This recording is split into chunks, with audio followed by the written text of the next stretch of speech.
Wednesday, January 8th, 2025. This is Chair Nagaji calling the meeting to order. We are meeting on the second Wednesday rather than the first Wednesday due to the conflict with the New Year's Day holiday. So Happy New Year's, everyone. Welcome to the first meeting of the 2025 calendar year. Anson, please take the roll so we can determine quorum. Okay. When I call your name, please respond. Okay. Robert Zane. Here. Ellen Watson. Ellen.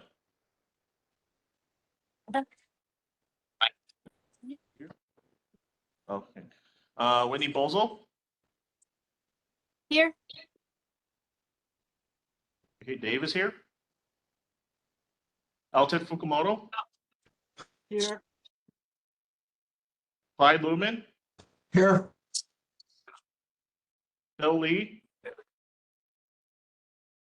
Bill Lee. Joanne Koff. Joanne. Here. Okay. Diane Chong. Present. Okay. Christopher Moylan. Here. Okay. Jason DeMarco. Here. Patty Quano. Patty. Okay. Robert Fox. Robert Fox. Okay. And Joseph Mishrecki. Joseph Mishrecki. Okay.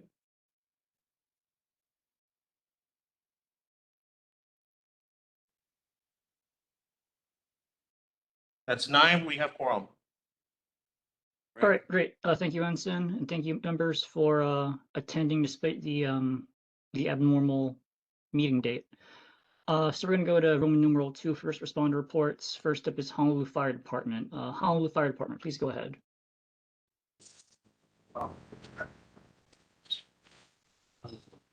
Hey, how's it? I'm Captain Jacob Nakajima, Engine 22, your Mānoa Fire Station. Happy New Year. It's a privilege to be here again. I will go over the stats, read our fire safety tip, and if you have any questions, I will attempt to answer them. This is for December 2024. We had 5 activated alarms with no fires, 51 medicals, 2 motor vehicle crashes, 4 mountain rescues. And our fire safety tip is appliance and electrical safety. You want to minimize electrical fire risk in your home with these tips. Should do electrical work, should be through a qualified electrician. Check your electrical cords. If they're cracked, damaged, replace them. Don't overload your wall outlets or power strips, and use certified power strips that meet safety standards. Don't use extension cords long term. They're designed for temporary use. Follow manufacturer's instructions for all appliances. And for more safety tips, you can go on our HFD website, which is fire.honolulu.gov. And that is it. If anyone has any questions, I will try to answer them. All right, thank you, HFD. We did note that the topics for discussion are summary of fire statistics relating to the neighborhood and safety tips. So anything related to that topic, board members can ask, and anything at all, community members can ask. So do we have any questions or comments for HFD? If so, please raise your hand. Okay, I'm seeing and hearing none. So thank you for coming in to make your report, and we'll see you in February. Thank you, guys. All right, next we're going to item 2B, Honolulu Police Department. Please go ahead. Yes, good evening, Lieutenant Mayor from Honolulu Police Department. First, we just want to offer our department, Ohana. Please let us know if you guys need anything. Going into the statistics for Mānoa, motor vehicle thefts, we had 8 burglaries, we had 4 thefts, we had 10. Unauthorized entry to motor vehicle is at 9. Total cost of service, $5,000. 865.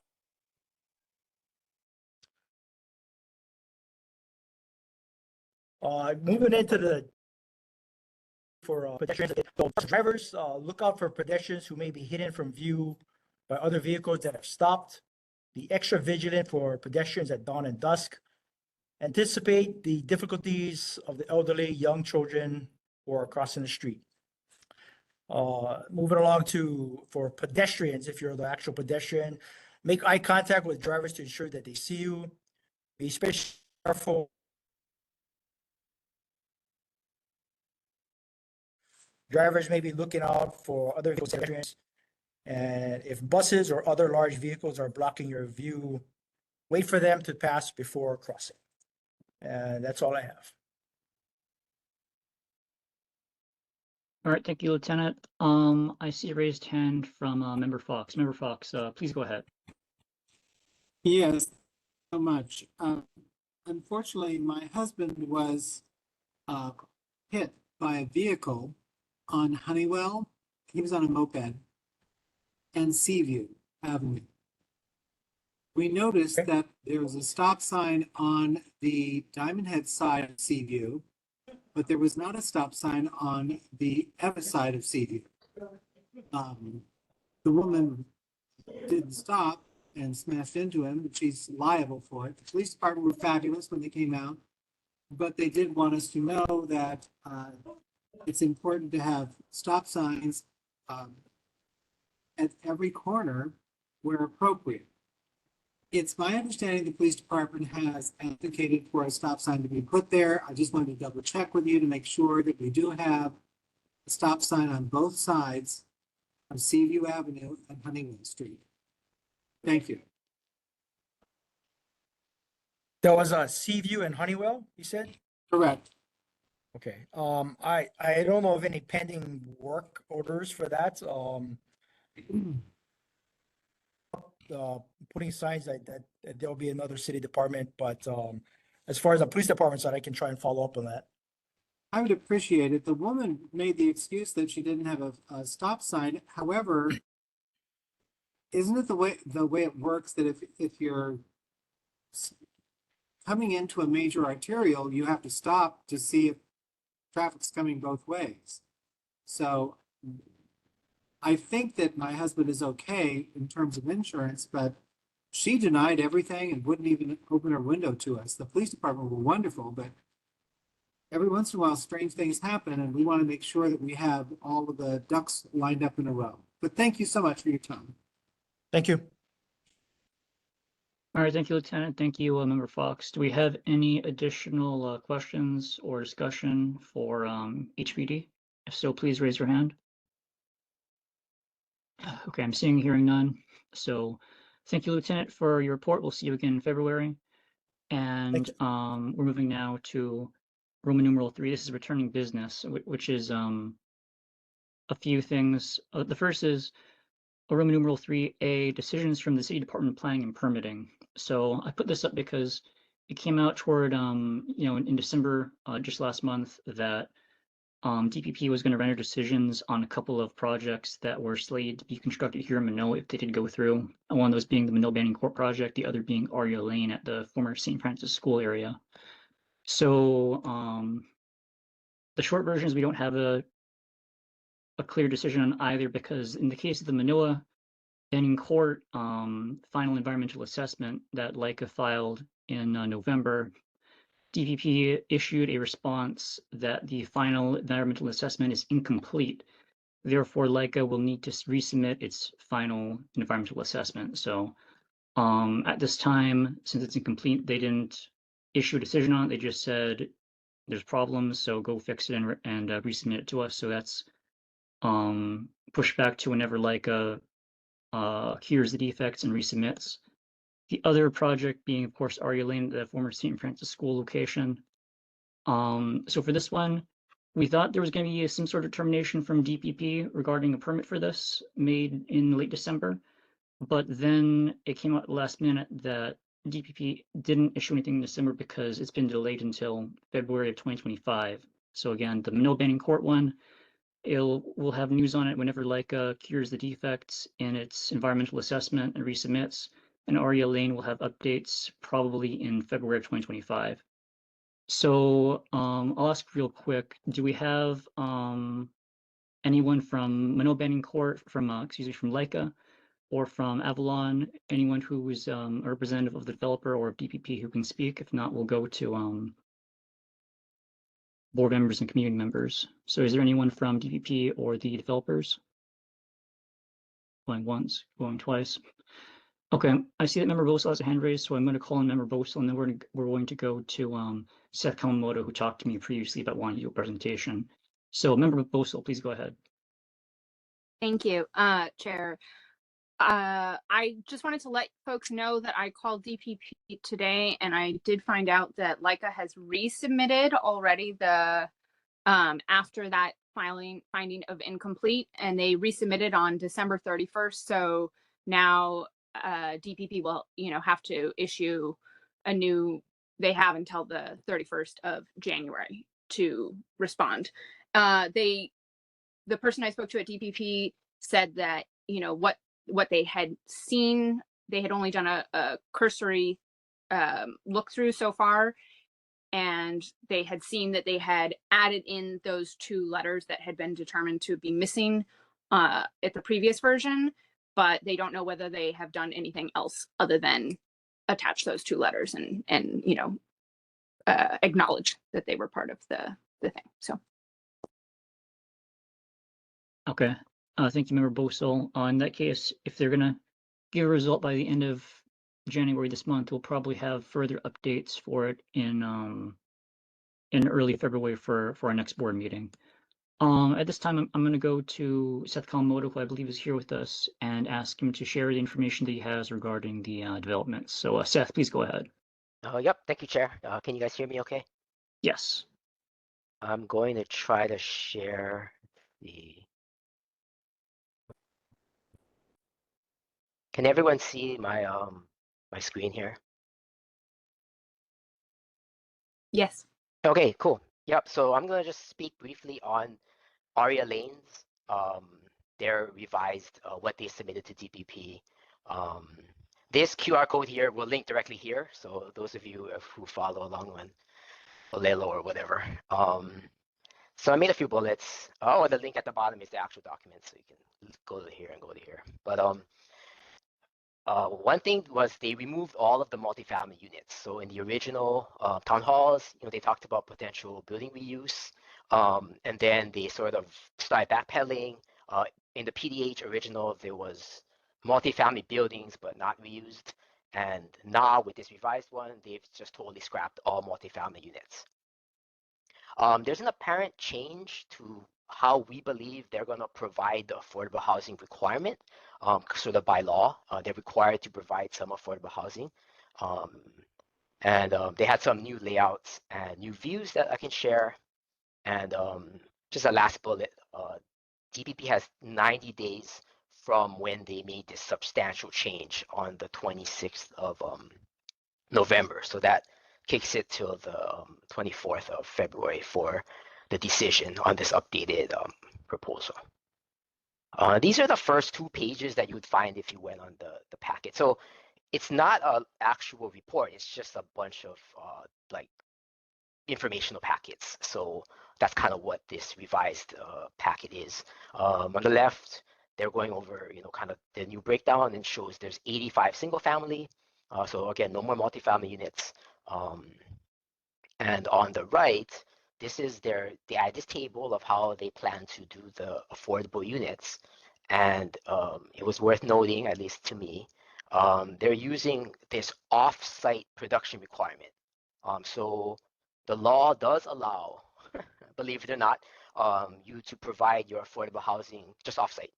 So according to this, they didn't say it in the report, but based on this table, it appears that they're using an offset calculation, and they're using a 5%, which again, if you remember from the original PDH, it was 10% affordable housing, and it was to be obviously on on site. So now it looks like they're proposing off-site affordable housing units, 5%, and by the way, it's going to be proposed for rent. So the original was, for sale units, also in the site, but seems like they're proposing 5% offsite units for rent to satisfy their affordable housing requirement. I'm moving to the next slide. You can see they've updated the site plan. No more building in the kind of this right area, and it's just all homes. And the next slide, I'm going to kind of zoom in a little bit. I'm zooming in on the corner, the entry, Pamoa. And now you can see very clearly that there's a nice gate here. So it's shaping up to be, a gated community. Gate for the road. There's gates, fencing, gates all around. So it's I guess, for the record, I did ask at their town halls if it was going to be gated, and I got scoffed at. But it appears now that it is gated. Moving to the next slide, they provided some conceptual street scenes, and so this is kind of what you'll see right from the street. And in some of the original renderings, there was a lot of green space and more dynamic frontages, and there wasn't even garages in the first renderings. But we can see now that pretty much from the street, you just be seeing garage doors. I mean, look at B here. There's no entrances in the front. It's just a garage door. This is actually pretty generous because these gaps in the pictures, I mean, there's no gap, right? So the fences would essentially touch if they're A's and B's together. There are cases that even B's and B's are together. So you can imagine it being pretty tight as far as the spacing. Next slide. This is the revised landscape plan. They're required to provide 50% minimum green space. So they can only build on 50% of the lot. They have 59% by the math, but it's interesting that their property actually extends halfway into Manoa Stream. So, I mean, the Manoa Stream itself and the bank of Manoa Stream, it counts towards, the green space calculation. But if you kind of look, where people are actually living, it ends up being very dense, right? And there are some additional renderings in the beginning about how everybody would have a tree in their front yard, but at this point, you can already see there's very few trees, in the residence areas. And in their little legend, the trees that are there are going to be homeowner installed trees. So it would be like up to the homeowner, I guess, to choose in the space that they do have for their, yards or whatever, to put a tree there. And if you remember from the street scenes a few slides above, imagine driving down this road, entering into your new gated community. It's really just going to be a lot of garage doors. I mean, I don't want to. I mean, to me, when I see this, it almost looks like you're driving down like an alley, right? Because it's mostly garage doors, pretty narrow. The street is a 22-foot shared roadway, so there's no on a city street, there's the curbing with street trees and separate sidewalks. This would just be one roadway, shared roadway, and then a very, very small, area, and then you would have garage doors. So that's kind of some of the changes. Last slide is just a shameless plug. I have a YouTube channel, so if you're interested, you can click on those from the QR code and have some videos about RA Lane, also on Mānoa Court. So. Yep, thank you for the opportunity to speak. All right, thank you, Seth, for that very detailed summary of the current RA Lane proposal. This time I'll ask, do we have any further discussion on Mānoa Court and/or RA Lane from anyone, members of the board? I see a raised hand from Robert Fox. Please go ahead. Thank you, Chair. As you were going over this description, you were talking about the space in between the housing. Isn't there a 5-foot setback requirement in the Department of Permitting and Planning Code? Is that somehow exempted in this particular issue, or what's going on there? I mean, I've never heard of an exemption for a 5-foot setback. This is Seth, sorry, not authoritative source, but the PDH is like a brand new game. So I believe they are honoring a 5-foot setback, but I'm not convinced that they're fully honoring the as the height goes up, right, it's supposed to be, I guess, more. But I think the short answer is with PDH, like all bets are off. Like it'd be up to DPP to, you know, if it's not within their normal guidelines for subdivisions, they might ding them. But I don't think in a PDH proposal you can propose anything. So it's I think it's the short answer. That's not real satisfactory to me. You know, in Manoa, we have an inspector. If you are 2 inches over anything with a carport or a garage or whatever, you get nailed. And we've seen this happen a lot. And yet monster homes are built in our neighborhood without any inspection whatsoever. I am very, very concerned that we stick right by the law with this thing, because I don't believe that we should give exemptions for people without it in writing someplace in the law. That bothers me, because the rest of us get treated like garbage. No offense. All right, thank you, Member Fox. I saw a raised hand from Member Lumen. Member Lumen, did you still want to speak? I just had a question about driveways. So are you saying that, Seth, are you saying that you just enter into your driveway off the street? And is that the 5-foot setback that Mr. Fox is talking about? I believe it. Let me check again. I believe he was speaking to the 5-foot setback is, let me see if I can find it in here. If I may, the 5-foot setback is from the side of the house on both sides. There is a 10-foot setback on the frontage of the lot, according to DPP standards. So you So can this see is not about driveways. This is about from the side of the building, there is a 5-foot setback requirement. Okay, clear.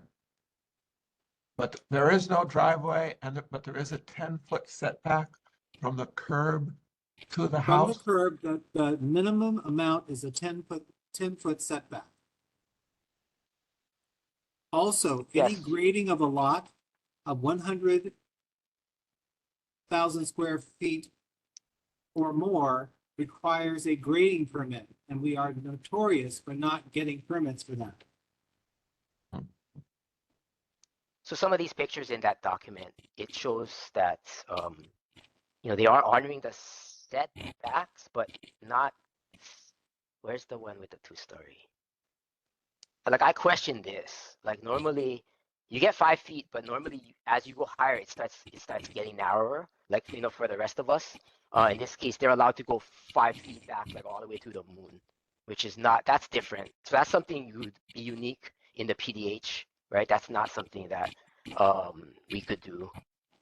It looks like there is in some of these, there is a 10-foot setback from from the street. But again, it's a shared roadway, yeah, so like it's a little bit different. I don't know. Like There you're is 10 no foot from the road, exception. there's no sidewalk, so you're 10 feet, you know, from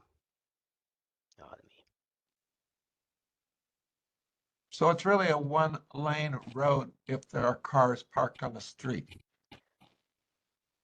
I guess if they allow, I'd be surprised if they allow parking in the street, but yeah, I guess. So some of these pictures, there is space. So there is 10 feet from the street for the. Yeah. It seems awfully congested to me. Actually, the 10-foot setback requirement is from the sidewalk, not from the street. Right, but they don't have a sidewalk. It's like a shared roadway. So, you know, it's just one roadway. Okay, For thank this. you. Yeah. And yeah, so the lot sizes are much smaller, much smaller than, it's not R75, even though the zoning is R75. These are probably 3,000, maybe 3,500 square foot lots. 30 by 60 lots? 3,500 square foot lots, Uh-huh. approximately. Yeah. I mean, you look at these lots. Yeah.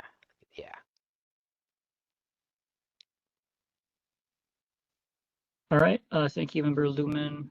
Do we have any further discussion from board members? Any discussion from community members? If so, please raise your hand. All right, seeing hearing none. Thank you, Member Bosel, for giving us the update on the no abandoned court situation. Thank you, sorry, to Seth for the presentation on the Aria Lane situation.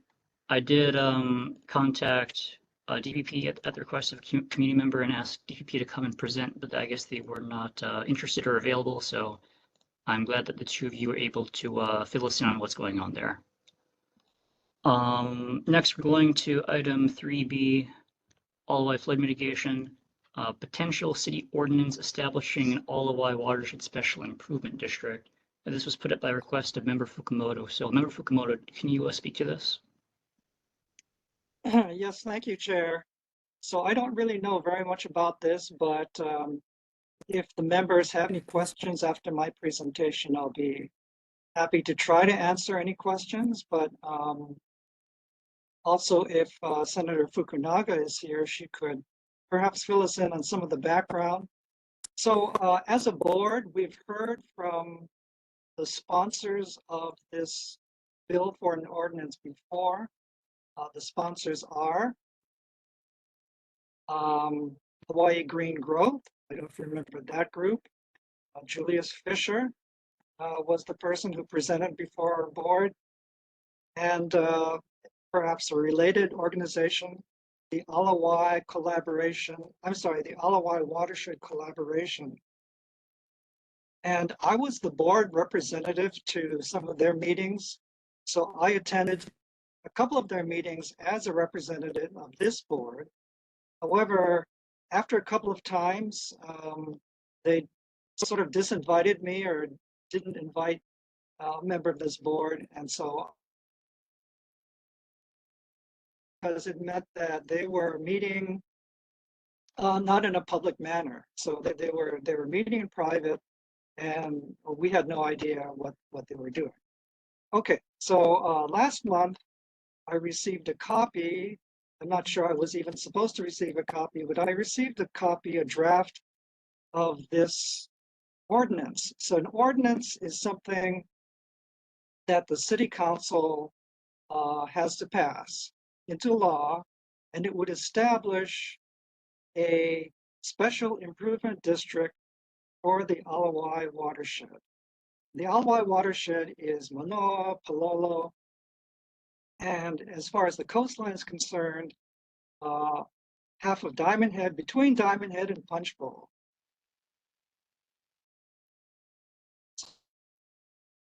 Then the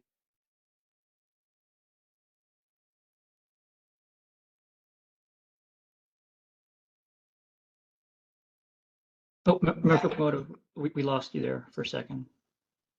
okay, so I'll just You're go saying back. Punch Bowl? Yeah, so the Ala-Wai watershed includes the flatland between Diamond Head and Punch Bowl. And so there are a lot of legislators who represent this area, especially, I believe, especially the new council member, Scott Nishimoto, represents us, but Tommy Waters represents Waikiki, and I think there are perhaps a couple of other city council members as well. So the ordinance would come in front of the city council for consideration. And here's the unusual, okay. As part of the history of this, there was an early attempt 2 or 3 years ago to establish the same kind of thing, a special improvement district, for the purpose of collecting stormwater utility fee. And Senator Fukunaga, who was a council member at the time, can speak to this better than I can. But that was turned down because people did not, of course, like to have an extra fee tacked on to whatever they're already paying in terms of property taxes. This would be an additional fee. And can you hear me? Yes, I can hear you. Okay, somebody else is talking. I don't know. So the problem there was they were trying to get that fee off that would off you would get a lower price based upon this stormwater utility fee. However, that arrangement fell through, and then so for whatever reason, the ordinance did not pass. So this time around, there's another attempt to pass this kind of an ordinance without an assessment. So the ordinance creates a legal entity. This is the confusing part, but you know it's been done before. It creates this special improvement district for the Alawai,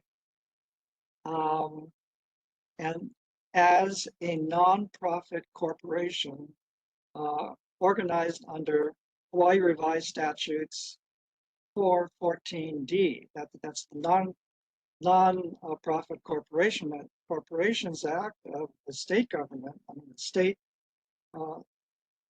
state code, and there are already 4 such similar districts, special improvement districts that have already been passed into law beginning in the year 2000 with the Waikiki Special Improvement District number 1. And so there are 4 others. I don't know what happened to number 5, but we are number 6.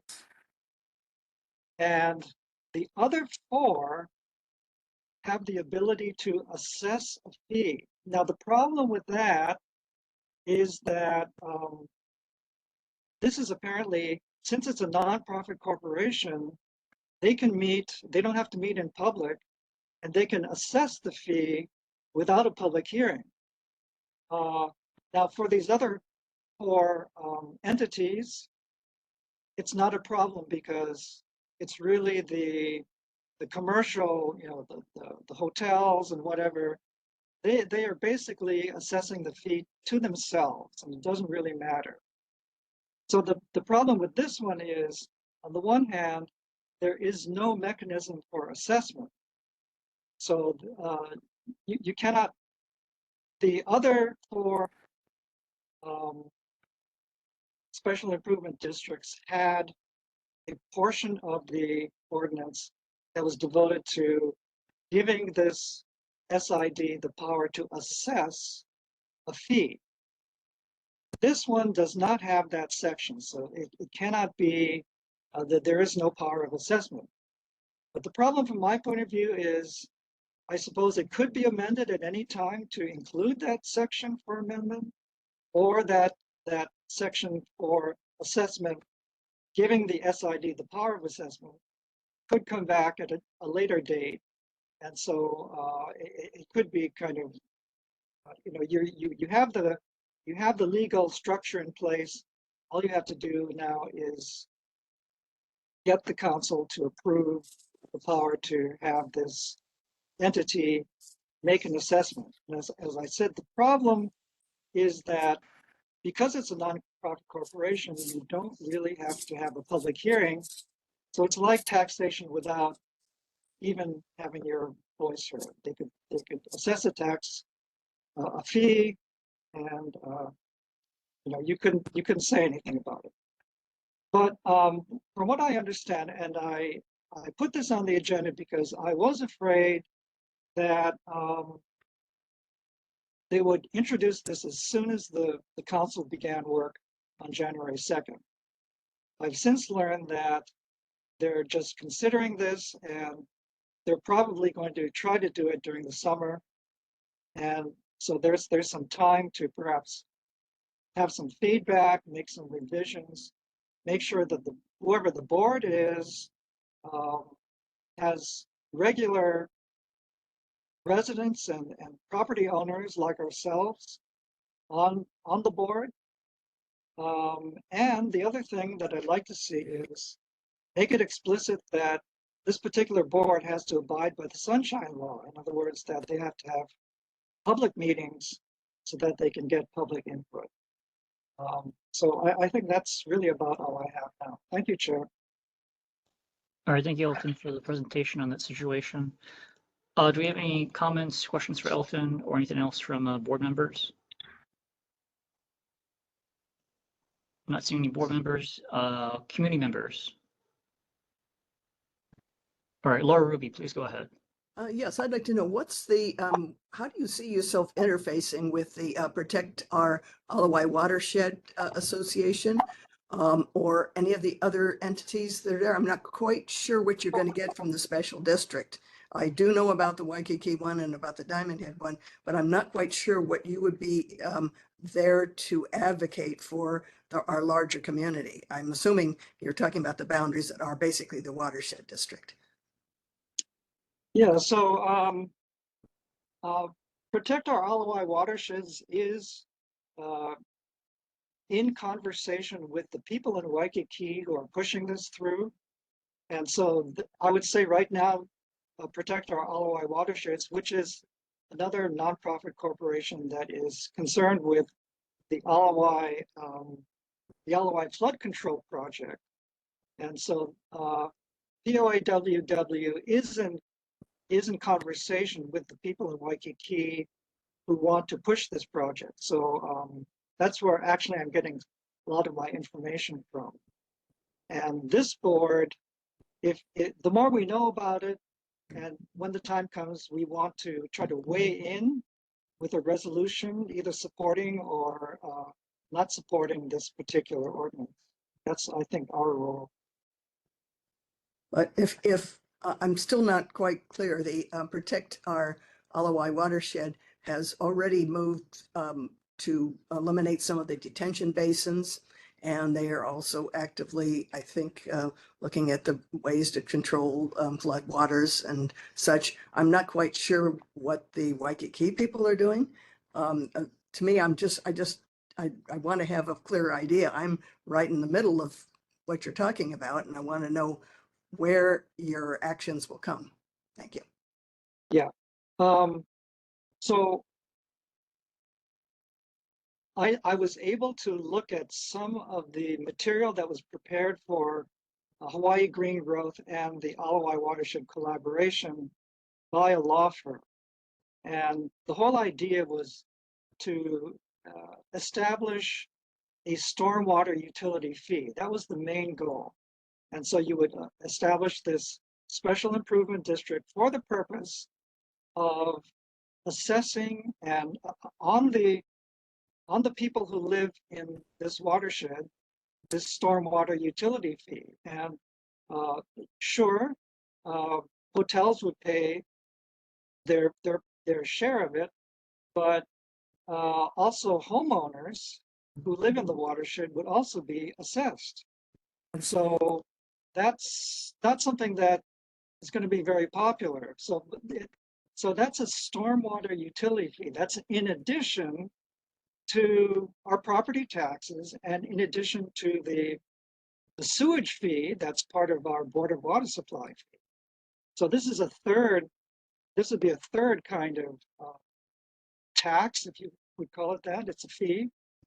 But in addition, Laura, this vehicle could be the means by which a flood control project is maintained. So one of the problems that the city has is there's no financing mechanism. Even if the Army Corps were to build these walls or whatever, they'd need to get the money to maintain them.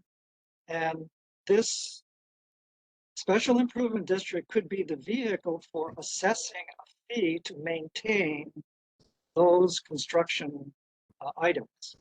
And so that's another worry, that's another concern that we have. All right, thank you, Laura and Member Fukumoto. Do we have any other discussion for the Alawai flood mitigation item? So please raise your hand. All right, thank you, Elton, for the presentation and for giving us that briefing. And Alawai flood mitigation is always on the agenda as a standing item. So if more updates come in, then we'll be able to provide them. All right, next returning business item is the motion to change time and location of monthly meetings.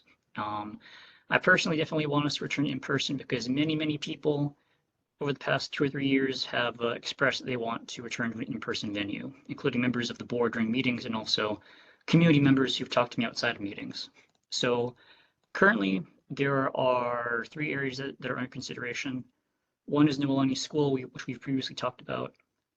Returning to Niwalani would be contingent upon changing our adjournment time to 8:30 p.m. It would also be contingent upon securing funds to pay the necessary facility usage fees. So that's one option. Second option, which was suggested to me by NCO staff, is Pakihale.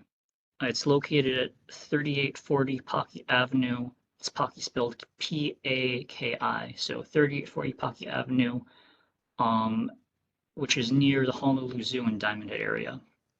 That is, of course, outside the district, which is the downside to it. Third option is University of Hawaii at Manoa. It's on the agenda because Member Moylan had previously said that there is a possibility of working with Governor Abercrombie to get a location at UH, and he can talk more about that. I saw an email just before the meeting started. In addition to those 3, we can also change to any other location that board member or member of the public proposes, as long as we're assured that it will be available for use. So at this time, I'll ask members of the board if they would like to speak about any of those possibilities for returning to in-person meetings or any new ones as well. Member Moylan, please go ahead.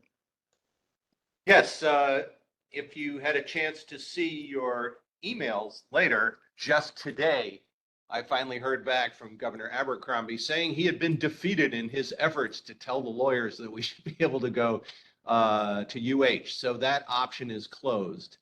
Although what I have heard on Roman numeral 4 is that the Manoa Community Park is under construction and should be done in the spring. That's the place where we saw the mayor have a very successful town hall meeting. And since Governor Abercrombie says this really should be a facility that is controlled and run by the city and county of Honolulu, that's the most obvious one that's in our neighborhood. And so, frankly, given that the UH option now has been closed out, I'd like to see us wait a couple months until that construction is done and then see if we can go in there and get our meetings in there. It's centrally located for the neighborhood and it is run by the city.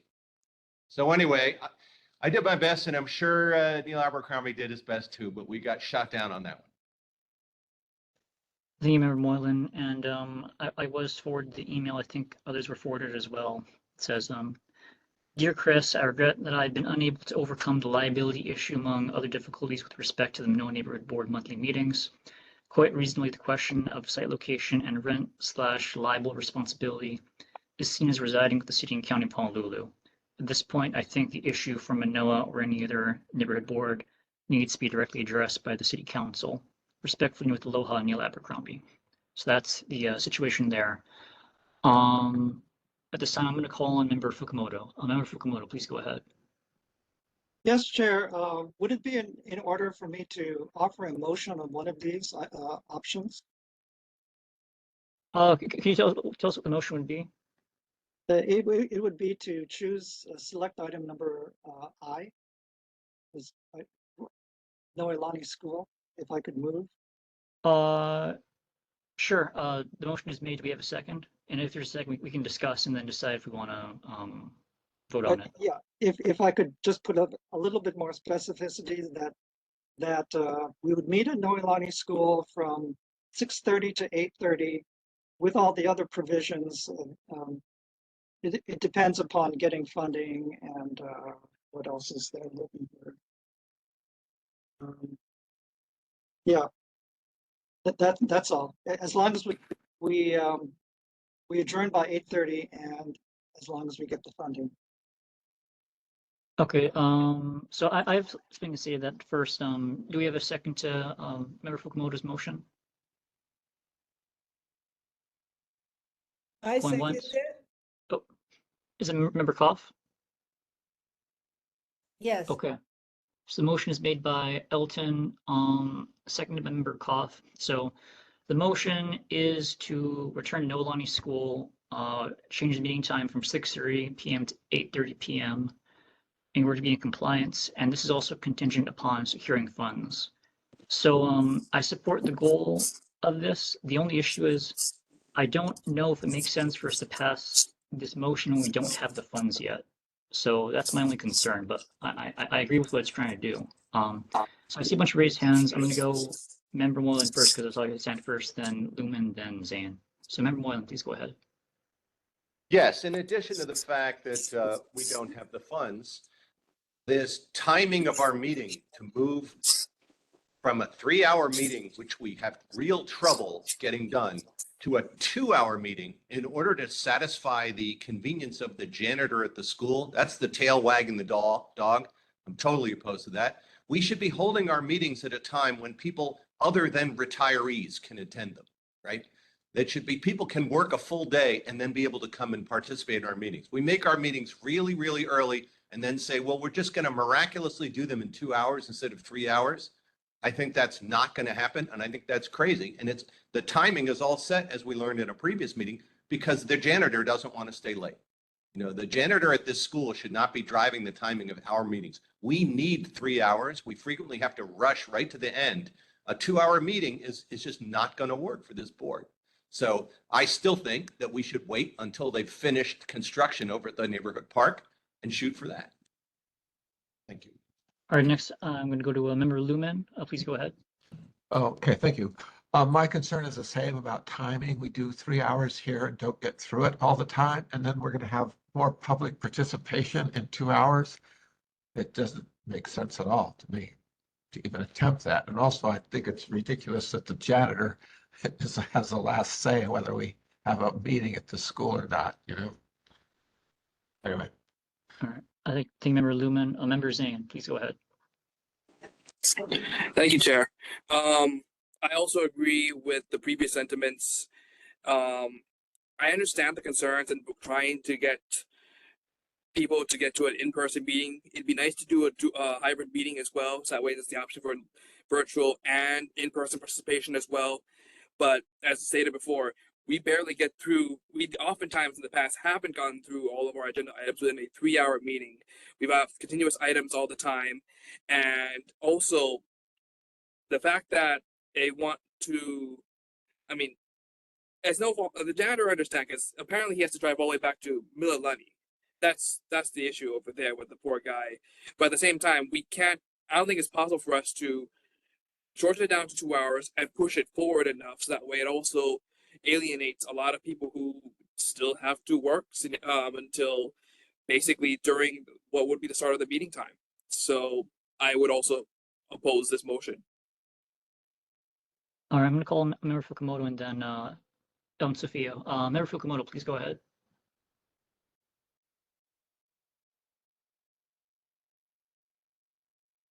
Member Fukumoto? Sorry. I'm not hearing him. Oh, there he is. Yeah. Yes, I'd like to respond to some of the comments. I assume that this will be a hybrid meeting. So if you get out of work at 6 o'clock, you can come home and you can turn on your computer, have dinner while attending this meeting. So I don't think it's going to be a hardship for people who work as long as they don't have to leave work anytime after 6 o'clock. But if they should come late, usually our practice right now is to delay the important items until sometime during the middle of our meeting, not at the beginning. And the other thing is, you know, I think we could all be a little bit more disciplined in the amount of time we take in our conversation. I think that not much more will be lost. We just have to learn to you know, be a little bit shorter. I hope I live by that rule as well as everybody else. Thank you, Member Fukumoto. And I know that Patty has her hand raised, so we'll go with Patty because she's a board member. Then we'll go to Ellen because Ellen's had her hand for a while. But Member Kwano, please go ahead. Thank you, Chair. My comment related to the funding piece. When we were at Noelani Elementary School, we used to have funding allocated to that meeting through the NCO. So I don't understand why they took it away. I guess since COVID, we haven't been using it. I don't know what the channel is to get it back. I'm gonna have to defer that to Anson to answer that. Because I mean, we had it before when some of you were on the board. You remember we used to have it in Noelani. So what happened to our money? Thank you. Thank you, Kwano. I'm gonna go to Ellen Sofio, then Anson, then I'll give my own comments. Ellen Sofio, please go ahead. Oh, you're muted. Ellen, you're muted. You gotta unmute. Sorry, I'm eager to hear Anson's answer to Patty Kawano's question about the funding. But I just wanted to say two things. One is that we have, some really critical issues coming down the pike right now that, I feel like we need to prioritize this and not even wait 2 months. And if Noelani doesn't work out, we can always move to the Mānoa site afterwards. But I would like, as a community member that lives right behind Noelani School, to volunteer to lock up afterwards. If the meeting needs to run till 9 or 9:30 or even 10. The principal, Mr. Guzman, has told me that in the past he did have somebody in the community that was trustworthy that was doing that. So I don't know if that's still a possibility, but I really feel like this is a civil rights issue and it shouldn't be an issue of where the janitor lives or the janitor's convenience. So I can volunteer to talk to Mr. Guzman and see if he's open to having an arrangement like that again. That's basically what I'd like to say. I think there's this issue has been hanging fire for a really long time. The pandemic is no longer an issue in the sense that it was before. I also agree with what Elton was saying that 6:30 is not that early for people that are working. Having been out sign waving recently during rush hour, the pattern seems to be that rush hour traffic is pretty much over by 6:15. So I think that he's right, that people that really want to be there from the beginning of the meeting can just do a hybrid meeting at home if they have to do that, or they can just go directly to the meeting and eat afterwards or whatever. It's just a matter of priorities. So that's all I have to say. Thank you, Ellen. I'll briefly say before I turn it over to Anson that I've spoken to Principal Gusman over the phone and over text. I know that Representative Andrew Garrett's also spoken to him, and he's not willing to give the key to a private citizen in the valley because there's liability issues. We can't get the time changed due to the requirements of the janitor, and we can't get the fee waived. So unfortunately, per the discussions that our area representative and I have been having with the principal, these terms are what they are, and we're not going to get them changed. So that's the situation with that. But I'll go now to Anson Wu. Please go ahead, Anson. Oh, hi. So regarding to the price, I've just been told that it's not that we don't have funding. It's just that it has to be reasonably priced because we're getting paid we have to pay them per hour. So that's what I've been told. So it was just too much for Noelani. That's all. That's why we can't get it.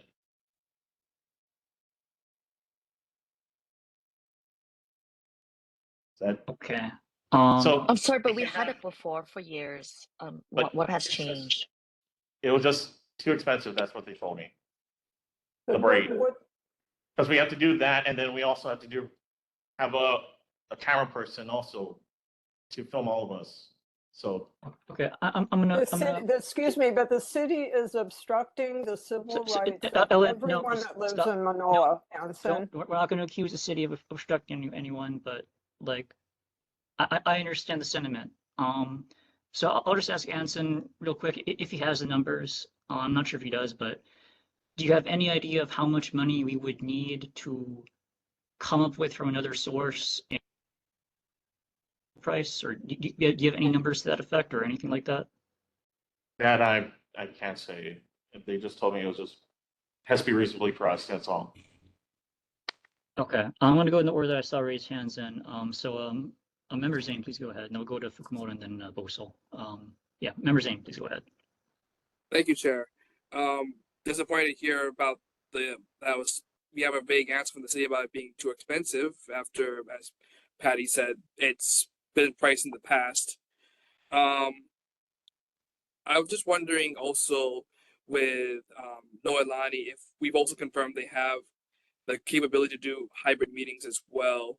I know there was costs about the cameraman from Olelo for the broadcast.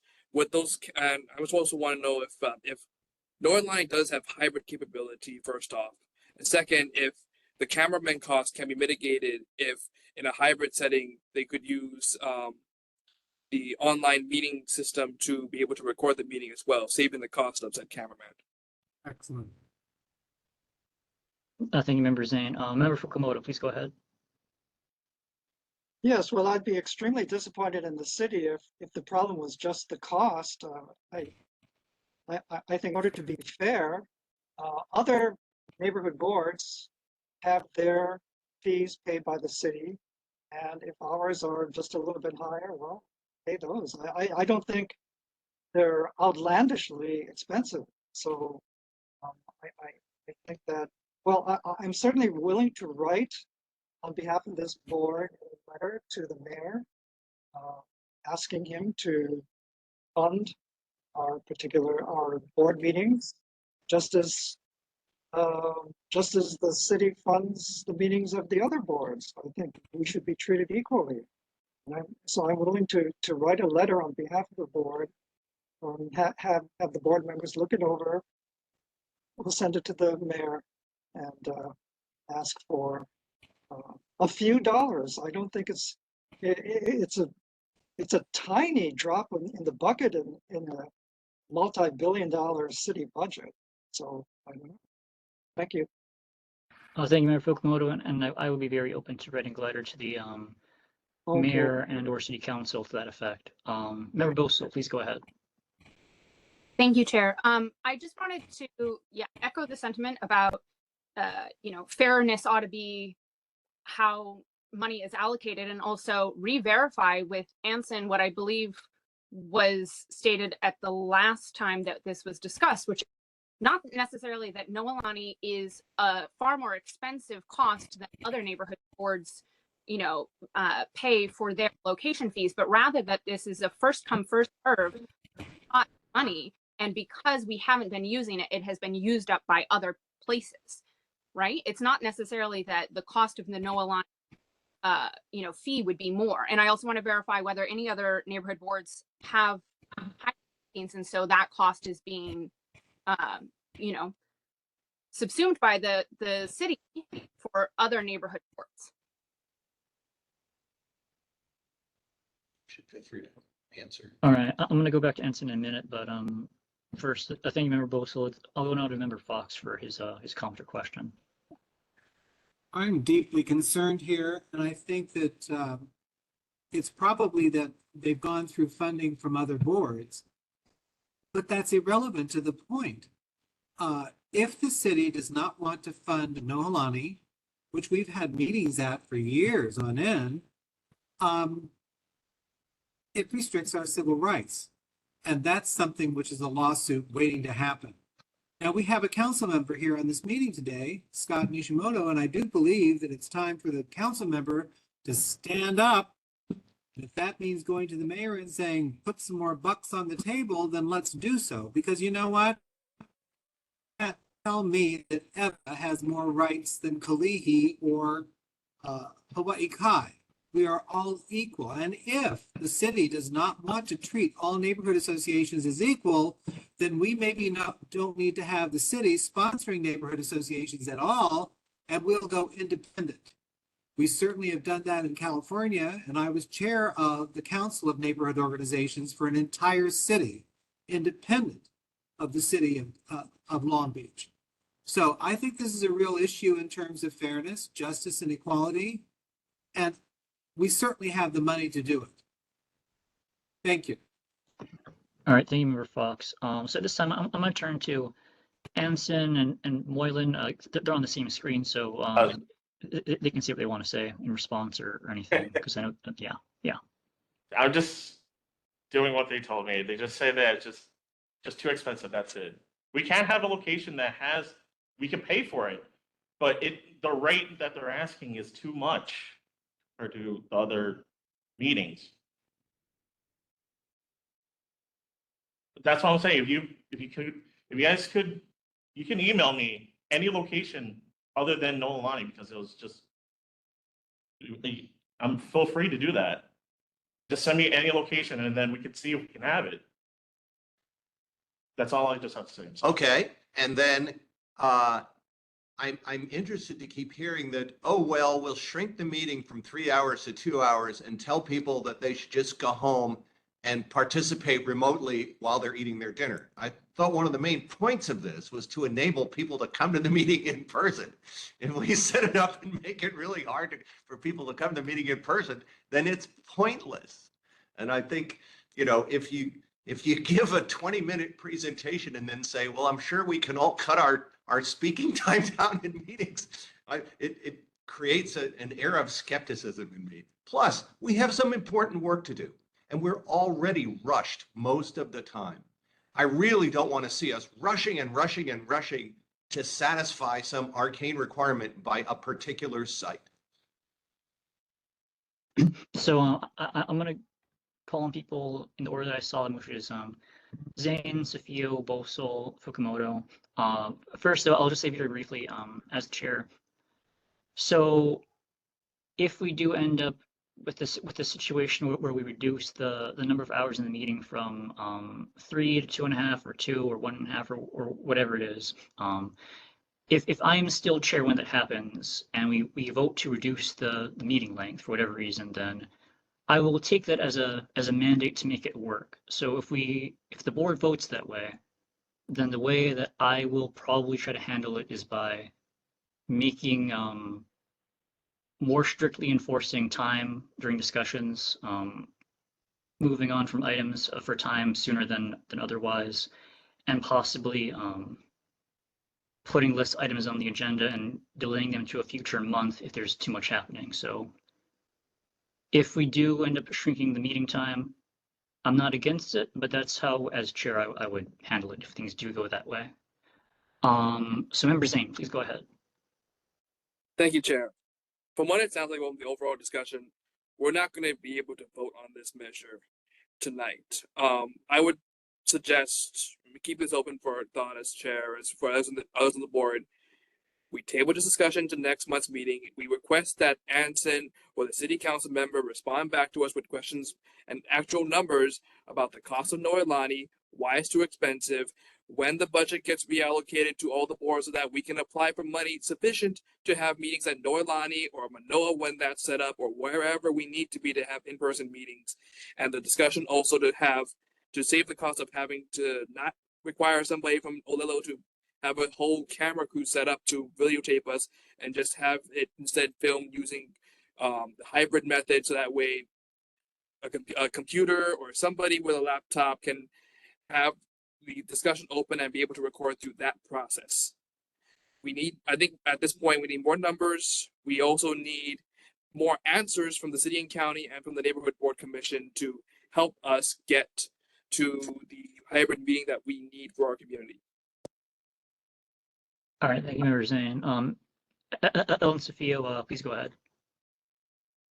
Well, I haven't been attending routinely, but I have been to a lot of meetings in the last 5 years, and it seems like this issue has just been a can that's been kicked down the road forever.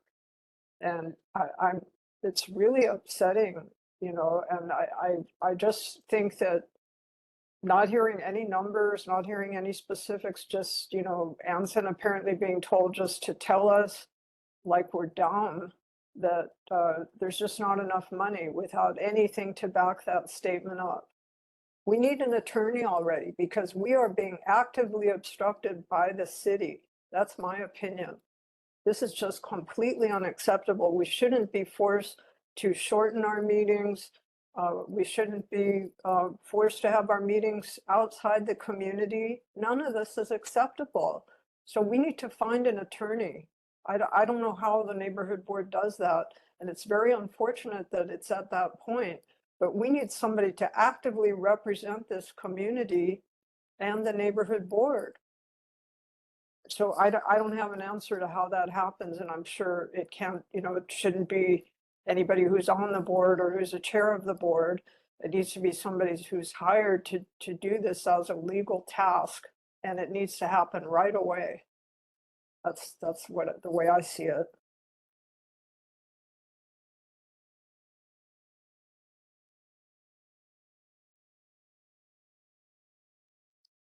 Chair, you are Oh, sorry, I muted. was muted. Please. Member Boso, please go ahead. Thanks, Chair. Anson, I just wanted to double check because you didn't really answer my question. I want to verify, is there one pot of money that is like first come, first serve? And so the reason that Noelani is too expensive is because it has the general funds have been used up by other neighborhood boards. No, that one I have actually, that was accident. That was a mistake on my part. There's not that. It's just that it's just too expensive. Okay, so can you tell us? Great. Can you tell us how much it is that each neighborhood board is allocated? If there is a separate fund for each board? That one, I'm not too sure because I'm not in charge of that. Can you tell us, for instance, how much other neighborhood boards pay per month? Any other neighborhood board that you know that is given by the city, can you tell us how much they are given? Not too sure on that. You I'm get back sorry. email, Yeah, I can. or like, so we don't have to wait till the next meeting. Can you email this? Because you told us something last time and you're saying it's not. I made a mistake. That's on my part. Yes, That's my fine. part. Yeah, I just misheard them. They just said it's just too expensive to be at Noelani. Can you just find out the numbers for us and email board members as soon as you. Thank you. Okay, I can do that. Okay. Thank you, Mayor Boso. And Anson, I just want to confirm this just to be crystal clear that this is the case. There is enough money to pay for Noelani. The money exists and is there and could be used, but the city or the NCO is deciding not to use it because it's beyond the limit that's considered acceptable. Is that correct? Well, it was not only that issue, it's mostly also because of the timing issue. You guys have to be out by like 9 o'clock and be done with your meeting by 8:30. And we don't know if you guys still want to keep it at 7 o'clock or change the time. So there's two issues, the price and the timing. But if you guys can change the timing, that I'm not too sure. I have to talk to them. That's all. So we can have a location that we can pay for. It's just the pricing. We have to like look at the price of it also, you know, the per rate. That's all we have to. That's why, sorry if I might jump in. I think that's why, Anson, if you could just get us all clear information on how much exactly each neighborhood board can be allocated. Okay. And if there's a separate fund for the location rate as well as for the making it virtual rate, let us know that. And then please do let me know whether, you know, any other boards are getting the hybrid, you know, meetings funded by the city. And if so, what those numbers are. Is it okay? Can you email me that questions? I don't think I could get it down that quickly. I'm sorry. I will. Yeah. Yes. Okay. All right, thank you. We're going to go around to the hands currently raised, and then we may or may not continue depending on whether there's more to say. But I'll go in the order that I saw the hands in, which is going to be Fukumoto, then Lumen, then DeMarco, then Kawano. So Member Fukumoto, please go ahead. Thank you, Chair. I have two comments, maybe one comment and a question. So one comment is, yes, we are going to have some really large scale discussions that need to be made about Ariel Lane, Manoa Banyan Court. If they are that large, I suggest that we, as a board, decide to hold a special meeting for those topics only. That would relieve some concerns that people have about time. The second thing is, I'd like to ask Member Zane, he made a proposal, and I think it should be a formal motion that what he's asking is to table this decision until next month. So if there's a formal proposal from Member Zane, we can vote on that, we can discuss it, and yeah, that's my comment. Before I'm going to let Member Zane respond to that. Before I do so, I'll just remind Member Zane that the motion that was made that you would be tabling if you motion table. The motion currently on the floor is for us to return to the Noelani in-person meeting location, change the time from 6:30 to 8:30 p.m. in order to be in compliance with the adjournment time, and to make this conditional upon securing funding. So, Member Zane, do you want to take that suggestion and make a motion to table this next month? I would like to make the motion to table it to next month because, as Anson has said, the subject is moot right now to vote on it, considering that the city and county refuses to pay the funds to let us go to Noelani in the first place. So we can't even have the meeting next month anyway. Okay, so we can do that vote. First, I'll just call on the hands that remain up. So Point of order, Mr. Chair. You've got a motion and a second on the floor.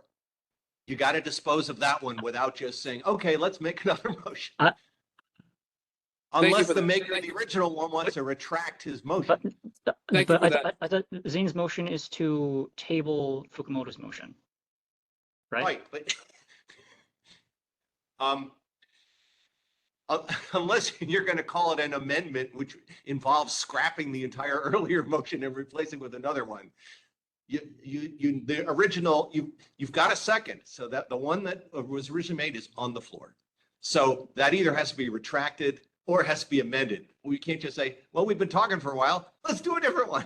Okay. Thank you for the point of order. Member Moylan did give me a book or two books on parliamentary procedure, which I did read, but I apparently didn't understand them entirely. So in order to avoid a parliamentary situation that gets confusing, Member Fukumoto, could you just withdraw or retract your motion, and like the agenda item to return to Noelani to change the meeting time and location will still be on the agenda next month. So you can make the exact same motion next month, but could you just retract for now, because that'll be procedurally easier? Chair, I retract my motions. Another reason for that is I don't think it's going to have enough votes to pass. So right now I will retract my motion. All right, thank you, Member Fukumoto, and this will definitely be on next month's meeting agenda, so we'll be able to rediscuss this. So going to the last three hands before we move on, Member DeMarco, please go ahead. Thank you, Chair. I appreciate all the discussion from my fellow board members. I just want to chime in with my perspective, having recently come from the Kaimuki Neighborhood Board, and how they address this issue might bear upon this discussion. So what I kind of have gleaned from two boards working through finding a physical location is that the city and county lacks adequate facilities to hold many of these neighborhood boards, and that many private venues are unwilling to sign the liability release paperwork. So Kaimuki ended up defaulting to the state facility of the public library for its meeting times. And the way they addressed the city to state potential fee payments was that the board agreed to offer periodic volunteer service hours to the library in lieu of fee. So I just wanted to offer that as another way we could crack this nut if we did find a venue that we liked and money was an issue. We could go, I don't know, paint the wall or sweep or something like that if that kind of service appealed to the board. So just wanted to share that perspective. Thank you. Thank you, Member DeMarco. It was my understanding when Manoa Public Library was previously considered, I believe the issue was that they didn't have enough availability to be able to guarantee that they will be available the first Wednesday of every month. So I'll ask Anson to recheck that. But if that's changed and they can guarantee us a regular monthly availability, then I'd be open to it, and I'm willing to donate volunteer hours to Manoa Library if that pays for it. Member Quano, please go ahead. Thank you, Chair. We're just gonna suggest we do have a representative from the mayor's office. Can we ask her or him to speak about this, or ask her a question to bring it back to? It sounds like a city county issue more than a state. Maybe, but I know Kim is not here anymore, right? Yes. So Kim has, whoever yeah. representing the city, maybe we can ask that person to bring it to the mayor's office to help us resolve this at the highest level. I mean, Anson doesn't have all the answer, and we should just go straight to the top. That's my suggestion. Thank you. Thank you, Member Kawano. I agree with the idea. Unfortunately, we do not yet have a person from the mayor's office that's been appointed to our board to be our liaison with the mayor. So, due to not currently having a representative of the mayor's office, I'll request that Anson, to the extent he can, and Councilman Nishimoto and his staff, who I see at least a couple, three profiles that are Nishimoto affiliated here. So I'll ask them to please take this to the city council and the mayor if they can, which I'm sure they're able to. So please pass their concerns along regarding this funding situation. Hey, Dave. Who's this? This is Scott Nishimoto. Oh, hi. Hey, I was gonna save it for my report, but I'll just say that we'll work on this definitely. Heath from my office is gonna cover Manoa. So we'll definitely request the meeting with the administration, and we'll get to the bottom of this and figure out a way to work around it. Thank you, Councilman Nishimoto, and any help you can get us here will be very, very appreciated. But we'll hear from you again shortly during your report. Yep. Member Lumen, please go ahead. Okay, my comment, thank you. My comment is that I think a month between meetings is too long, and 3 hours is too long. I think I prefer 2 meetings a month, 2 hours long, or 2.5 hours at the most.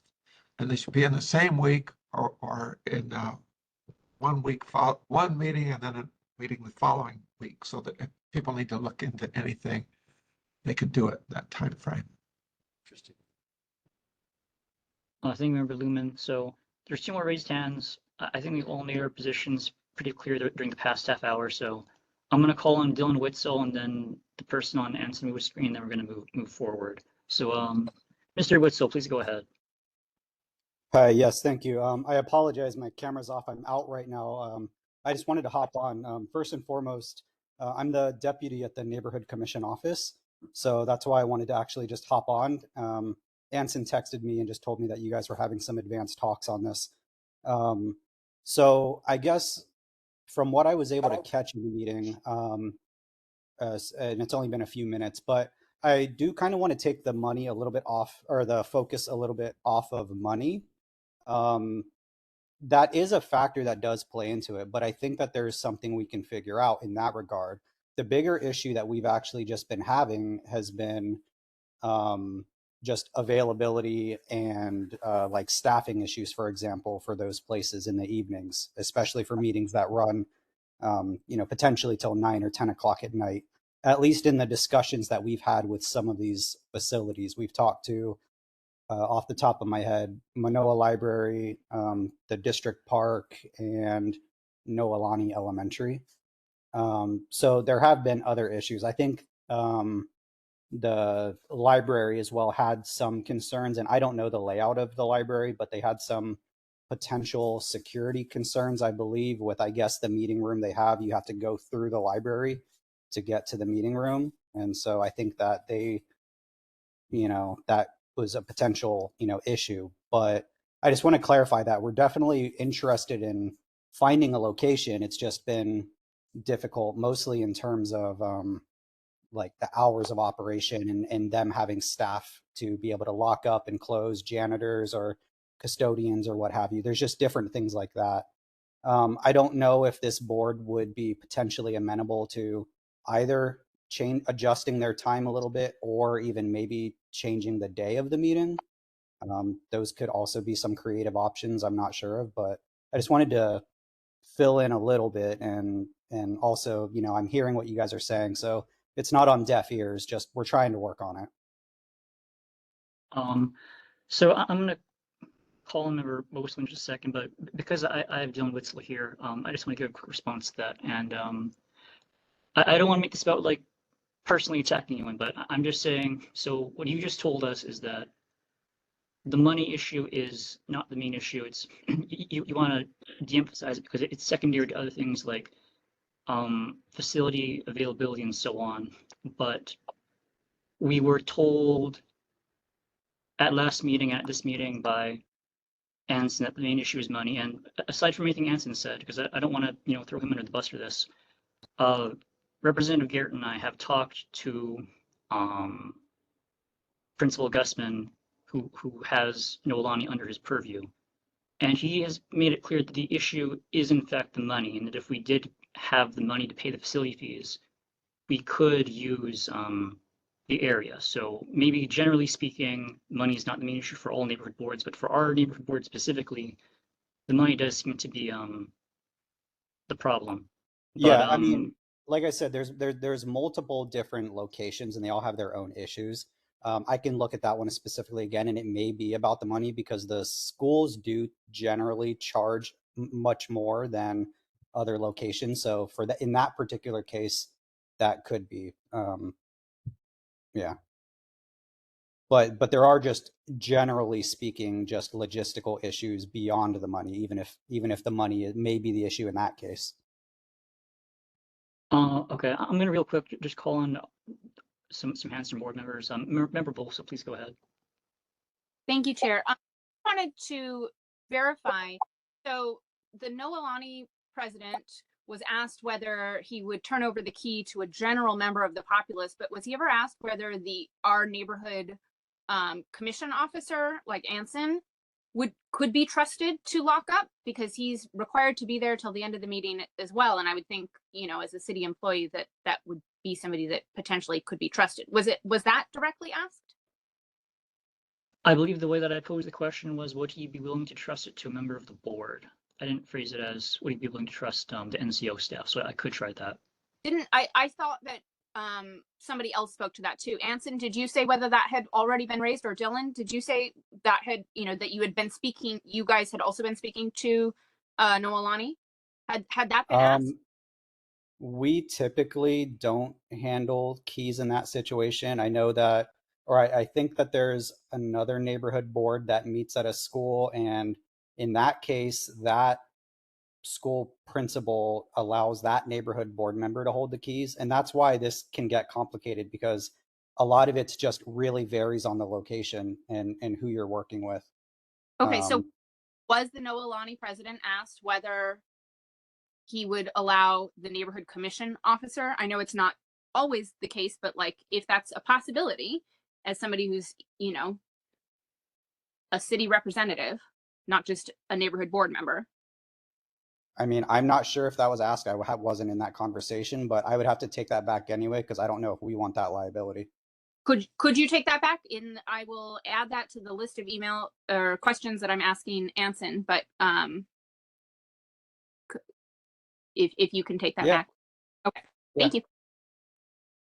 All right, real quick, Member Lumen and then Member Fox. Member Lumen, please go ahead. Thank you. I've heard a lot of discussion. Very healthy tonight. But Member Lumen. No, my hand raised. mistake. Hammer's raised a mistake. Okay, Member Fox, please go ahead. I've heard a very good discussion tonight. I am concerned still about legalities here. If the board decides that we need to hire an attorney, I will give you $2,000 for a retainer fee. Wait, hold on. Yeah, sorry. It- if you're willing to give $2,000 for us to retain an attorney, could we just use $2,000 to pay for the expenses to Principal Gusman? No, the point here is civil rights. It's not about the cost of a damn school. We're dealing with a school board versus a city. The city clearly has more money than the school board. If they do not want to guarantee our civil rights, that's an attorney that has to be hired. And I'm willing to pay $2,000 for this board to have an attorney in it. In a story. Okay, I'm sorry if that comment of mine was improper, but the thought popped into my head before I could not say it. Anyway, so Dylan and Anson, I would just say, you know, please, because for the past couple meetings, we heard various things about why the Noelani meeting can't go forward, and over the past couple meetings, we've heard different semi-contradictory justifications for us not being able to return to meeting in person Noelani. So for next month, Dylan and Anson, please put your heads together and please explain to us what the reason or reasons are so that we can understand clearly what the situation is and we know what to ask of our elected officials, just so so please be able to give us some clarity next meeting. Yeah, no, believe me, I want to get this resolved for you guys. I know that it drains your meeting and ideally you'd like to meet in your community, but it's really tough to give you, there's different answers for different places and it's tough to, you know, like I said, we can say some locations they don't want to stay late, but that's their purview. Other places don't want to say hand over the keys. Other places it may be a cost issue. So it's really varies depending on where we're going. And I mean, to, you know, not to toot our own horns, but to our own credit, you know, most neighborhood boards are now back in their own communities and we want to solve that problem for you too. Like, believe me, we do. It's just, it's been more difficult for some reason, just figuring out a location for your board. But believe me, we are working on it. We want to get this resolved as fast as possible. I'll also just very briefly note. I'd like to yes, member Kopp, please go ahead. I'd like to speak to that. It seems we're at a point that we need to understand if we're not going to be able to use even if they do renovations at the district park, if we're not going to be able to use that site for other reasons, or it won't be late enough and so forth, we need to understand that. And then going forward, if we're going to move on the Noelani property, we have to, as a board, decide that we will meet earlier, that we'll meet for a shorter period or something, or possibly arrange an exception with getting the key. So these are the things, but I think we try to move forward with one or two of those, you know, any of the really viable options now. I guess, Mike, just my only question is, does your board have a preferred location? Has your board decided on a preferred one? So I'll just say, we haven't had an official vote, but most people on the board have either been pro Noelani or, as Member Moylan was saying, the park stadium after it's available. Okay, so I guess just a general sentiment, and it's not something that you guys have voted on, but Noelani and then the district park. I think those are two possibilities. I think more generally, we want something that is in Manoa, and I say that partly because at previous meetings, the issue of people having to go up to Manoa and come back, if we meet in person somewhere outside the valley or outside Manoa, would be difficult for people. And also, I do notice that Anson found us the potential location of Pakihale, which is in Diamond Head area, and no one at this meeting has spoken in favor of it. So Okay. from that, Yeah. what I'm feeling is that we want someplace in Manoa. So Okay. probably any place So in Manoa would be fine. yeah. So what I'm hearing is I don't really think at this point, maybe, and I'm not going to tell you guys what to do, but I know your sentiment. I know you want to meet in Manoa. So if you don't want to make a motion, that's fine. And I would just do whatever I can to work on these places to see if I can get something done for you guys.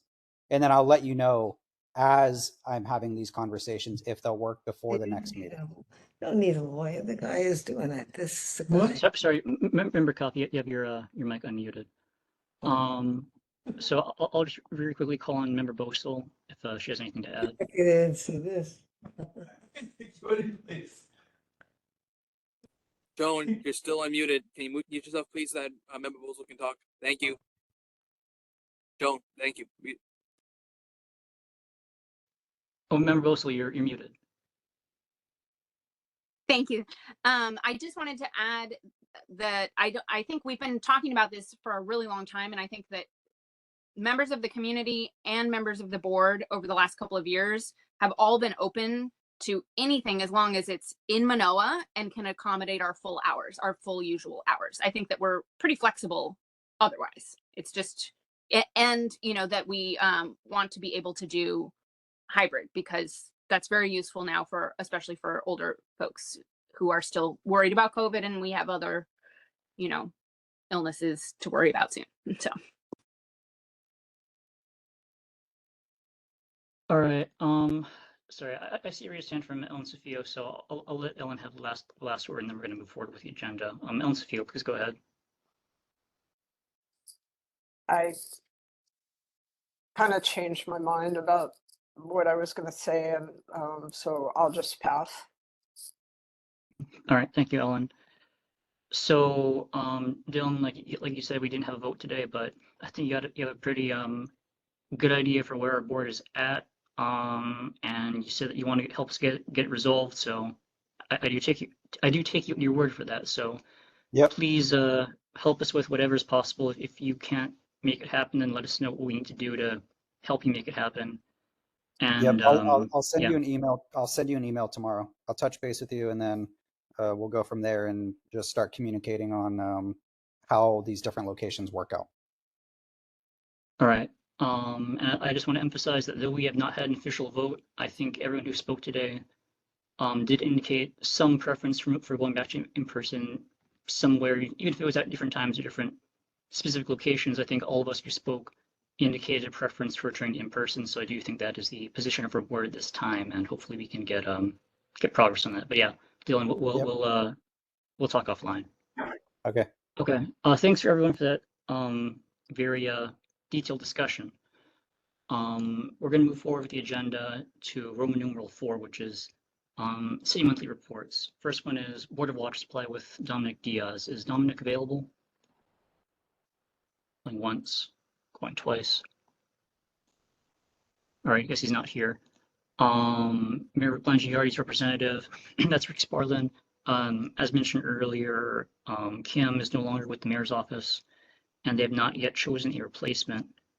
But I did get an email from Jackson Coley, I think it was yesterday. We just wanted to let us know to put a reminder about the candidate registration for the neighborhood board elections being due February 21st, so 21st next month. And also that the deadline to submit a resume for the Ocean Safety Commission is January 31st. So that's all we have from mayor's office right now. Hopefully they'll get us a new person soon to replace Kim. Next, we're going to Councilman Scott Nishimoto. Councilman, please go ahead. Thank you, Chair. Aloha, board members and community members. I am your new city council person. I am excited to represent Mānoa. I went to Mānoa Elementary and Mid-Pac, so I've spent a lot of time in Mānoa growing up. Wanted to introduce my staff first and foremost. I believe they're on. Heath Williams is my my policy person, and he will be covering Mānoa. So Everyone. So you know, if you have concerns, of course, you can always call me. All of you have my cell phone number, but you can also call the office and speak to Heath, and he will be covering the Manoa area. I also have Taylor Date, who has worked for me for many years, and Kylie Tokujo, who also has worked for me in the past. For those of you that don't know, I spent 22 years in the State House representing District 23, which is mostly the McCully area. But this is my new adventure, and I'm looking forward to it, and looking forward to meeting all of you in person, hopefully soon, and working with you. So if you have any questions, I'll be happy to take them. Thanks, Councilmember. And due to the advisory opinion that was rendered by the Office of Information Practices, board members can't ask questions during elected official reports, but non-board members can. Okay. However, please stay on because we do have it on the agenda.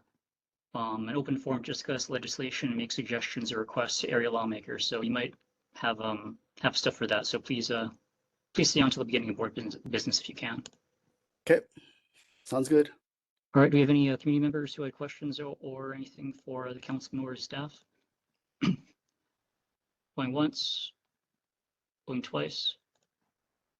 Okay, moving forward. And again, thank you, Councilman, for being there to help us out with this whole back to in-person situation. Yeah, we'll get on it tomorrow. We'll meet with the administration and we'll figure it out. And I'm sure we'll have an update for you guys next month. All right, thank you, Councilman. And I see a raised hand from Member Kawano. Please go ahead. Thank you, Chair. Welcome, Councilman. I just wanted to ask you if you can maybe quickly introduce your staff member to us. It would be nice to meet them. Okay. Thank you. I think I kind of introduced Heath Williams. Are they not on? I believe they are on. Yeah, I'm here.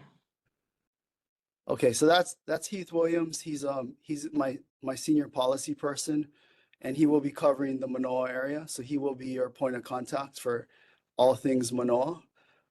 Taylor Date is also a longtime staff member for me. I believe Taylor's on. Yes, sorry, I'm right here. Okay, so Taylor has been working for me for the past 4 or 5 years in my state house office, but she has come over to the council with me, and she will primarily handle communications work. And then finally, Kylie Tokujo, she worked for me during session a couple of years ago, and she has also joined our staff doing a lot of constituent services work. So I asked them to come on just so that you could put a name to a face, and when you call, you kind of know who you're talking to. All right, thank you again, Councilman, and thank you to your staff for coming out tonight to attend the meeting and meet all of us, hopefully. Yep. All right, we're going now to Roman numeral 5. That's the state monthly reports, and we're starting with Senator Carol Fukunaga. Is the senator here? Senator, oh, there she is. Please go ahead. Oh, Senator, you're muted. You're muted. Okay, good evening, board members. You've had a very lively discussion. I wanted to highlight for tonight's report 2 bills that I'm introducing, one of which is partly in response to the Manoa Banyan Court type of challenge.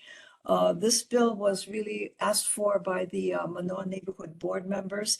And what it would do is it would require that future 201H types of projects be focused primarily in TOD neighborhoods where the infrastructure is more likely to be suitable for high density development as opposed to what we have been experiencing over the last several months.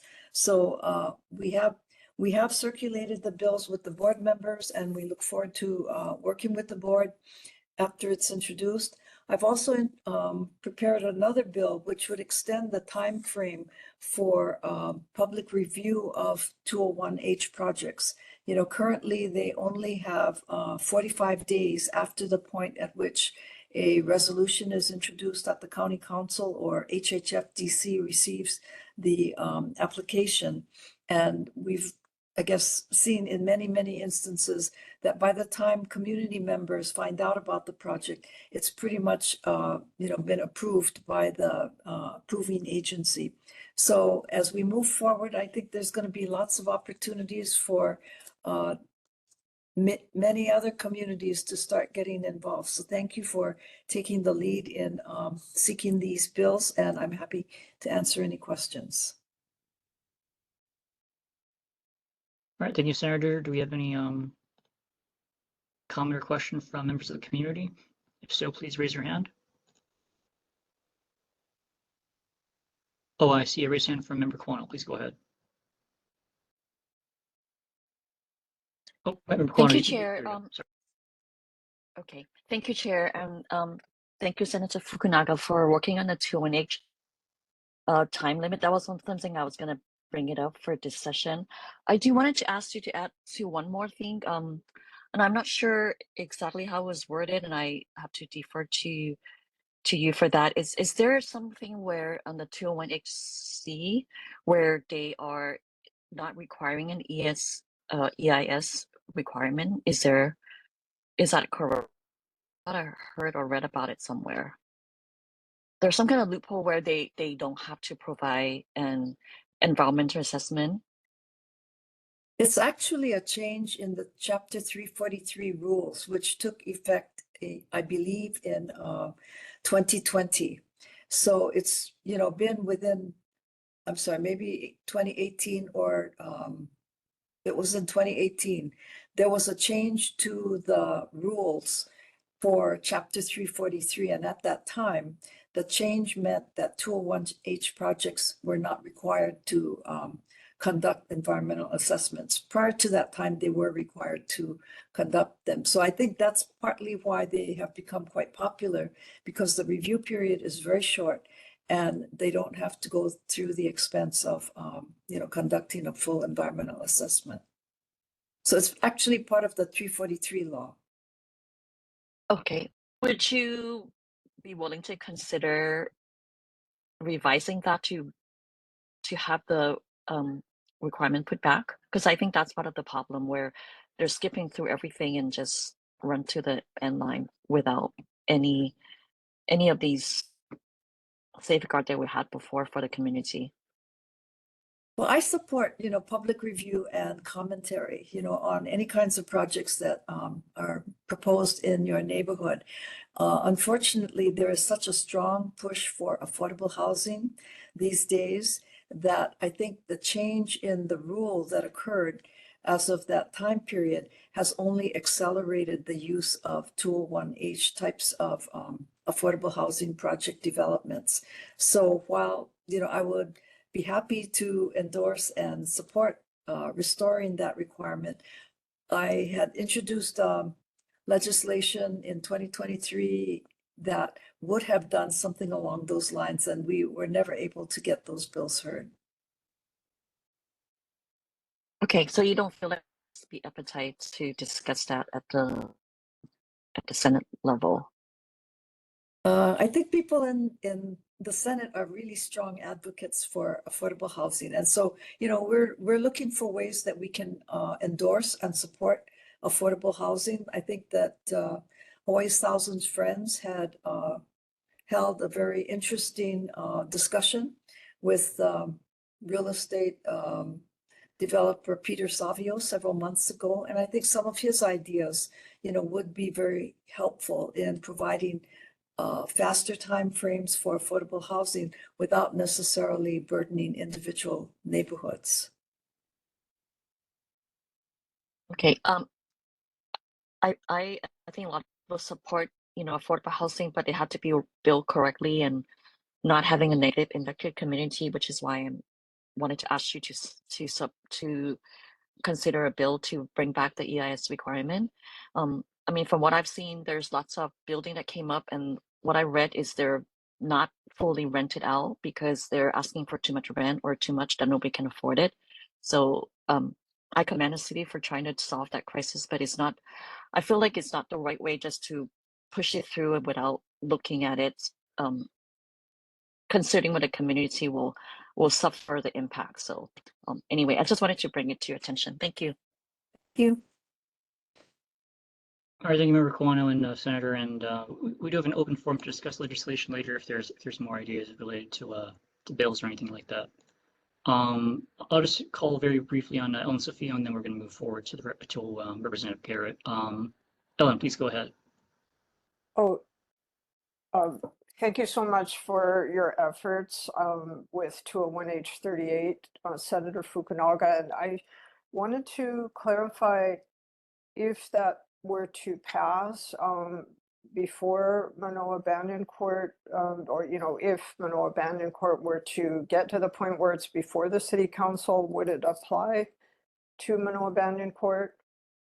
Would the increased time frame apply to that project? Generally, the bills that we would be considering this year would not be likely to take effect before action on either the Banyan Court or the Aria Lane project. So it would be, you know, prospective rather than affecting projects that are pending before the council or before DPP now. Okay, thank you. And then the other question I had was, Manoa Abandon Court obviously did submit an environmental assessment, a draft, and they've now been told that their final was incomplete. So was Manoa Abandon Court initiated before the requirement for environmental review was removed from 343? No, it was proposed after that rule change went into effect. I believe the first project in Honolulu that took advantage of that change was a Kukua senior housing project that is located on the corner of Alakea Street and Beretania Street. And, you know, that building was able to move very rapidly. And so at that time, the neighbors of that project were alarmed because the 201H application had been filed during the holidays. So by the time they were aware of it, there was very little time for them to respond. And the building does have a big impact on the Pinnacle residents that are next to it. But, you know, that was sort of a big wake-up call for us. And so we've been following 201H projects very carefully. Well, thank you for your efforts, and it'd be great if they could be confined to the transit-oriented development neighborhoods, which is, I think, what the original intent was. So thank you. You. All right.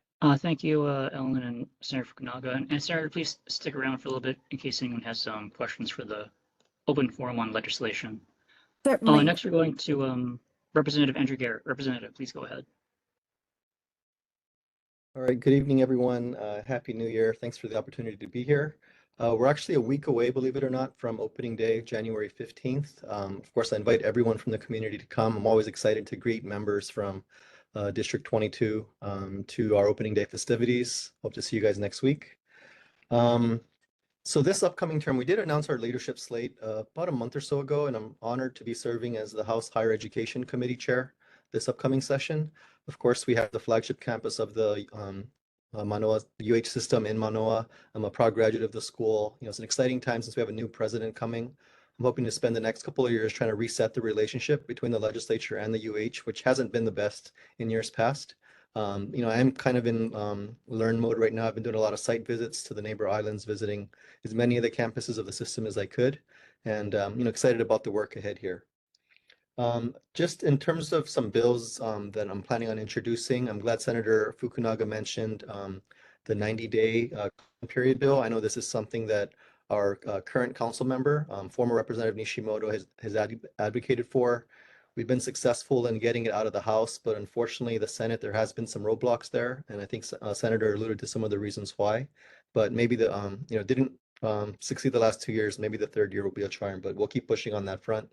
Another bill I'm committed to introducing this year is to exempt Oahu from Senate Bill 3202 that was passed last year that myself and several Urban Honolulu members, including current Councilmember Nishimoto, voted against. We heard the concerns from the community. Our concerns were about the lack of adequate infrastructure and what this might mean to establish communities like ours. I'm going to introduce a bill again to exempt Oahu to have this bill only apply to the neighbor islands. So this, each county can kind of figure out on the neighbor islands if this is what they want to do to allow a minimum of 2 ADUs per unit, then they could do so, but didn't think it was appropriate for our community. There was some talk earlier about Aria Lane. I am going to introduce a bill, reintroduce a bill that I initially did back in 2023 to set aside funding for the University of Hawaii to acquire the parcel. As everyone now knows, it's being privately held. I tried this 2 years ago when the property was in escrow. I did get it out of the House, but unfortunately, the Senate wasn't keen on hearing the bill because they said, the property was in escrow and that they wanted to give it a chance to close.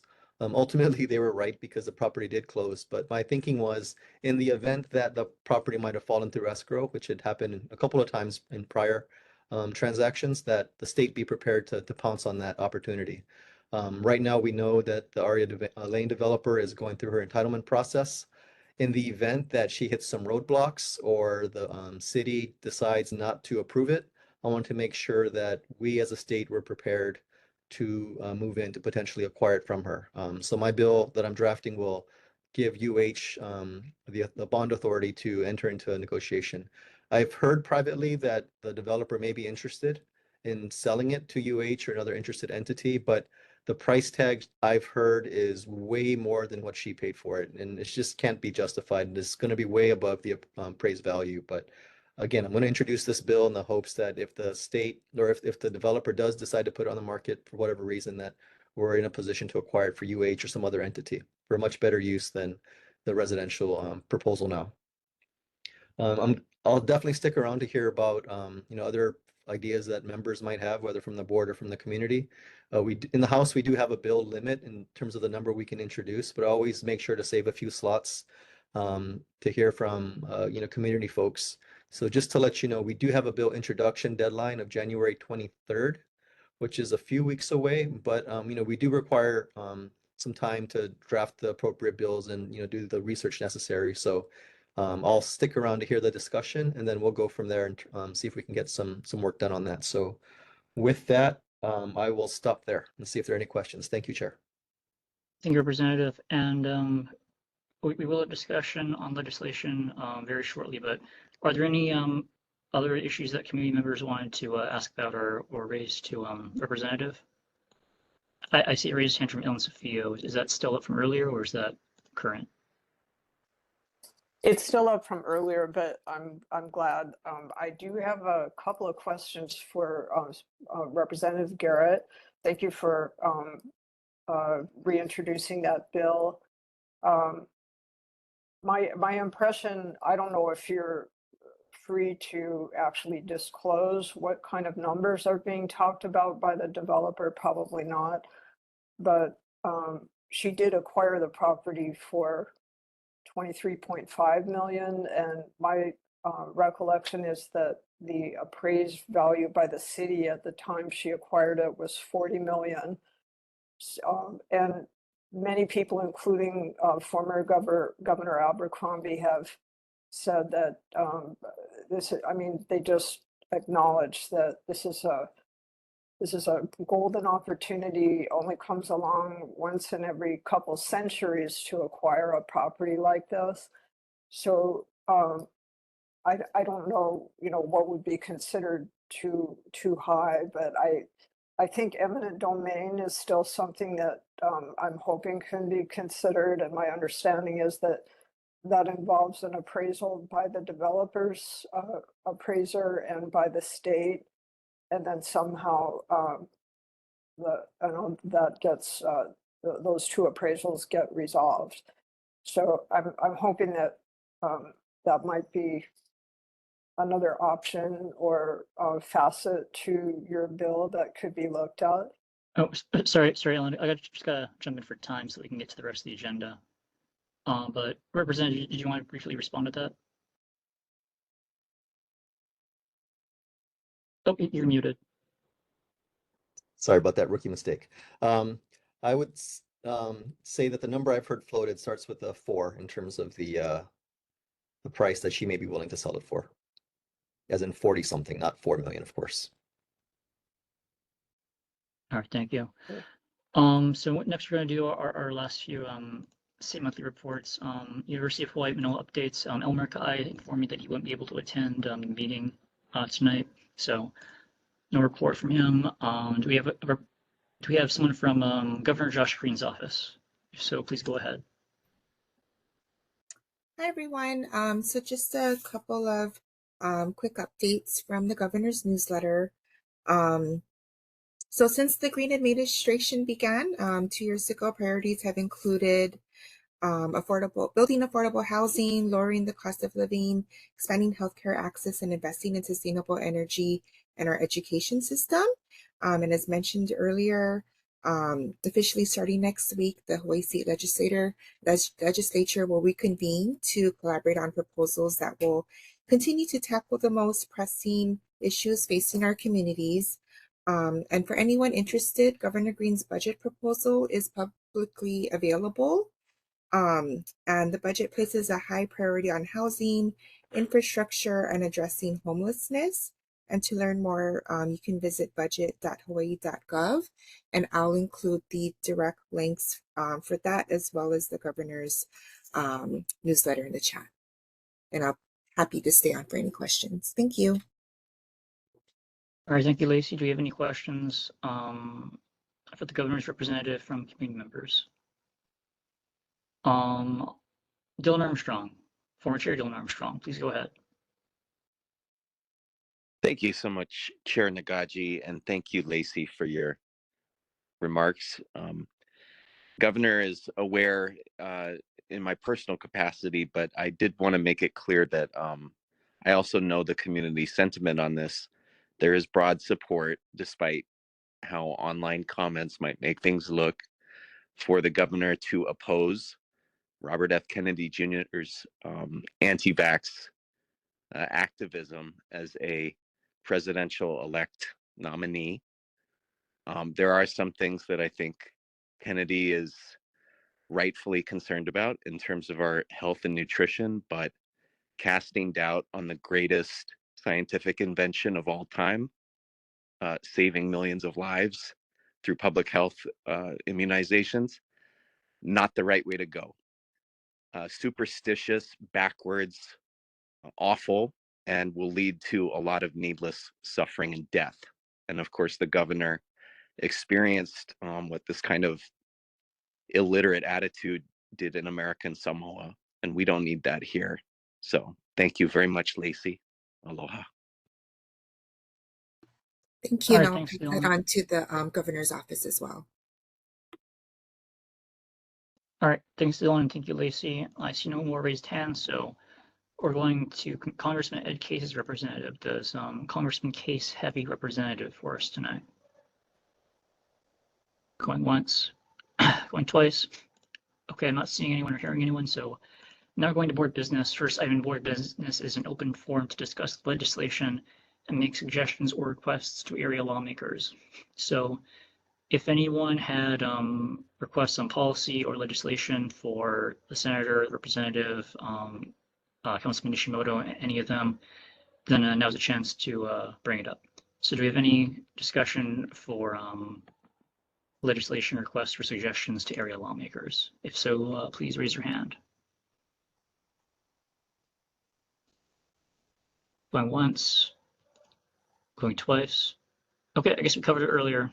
And a community member did point out to me that due to legislature being in session, the reports by our state officials and the open forum to discuss legislation should probably be earlier in the agenda so that they can get back to dealing with all the stuff with the ledge being in session. So in the next few meetings, that'll be shortly after the first responder monthly report, so they can give their reports and get back to working on laws and all that.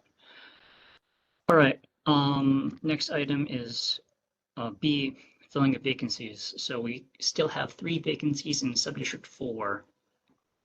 Is there anyone who would like to put themselves forward to fill a vacancy in Subdistrict 4? If so, please raise your hand. Not seeing or hearing anyone, so looks like we have no takers. Next, we're going to the approval of the Wednesday, November 6th, 2024 meeting minutes. Do we have a motion to approve the November 2024 meeting minutes? Member Kopp.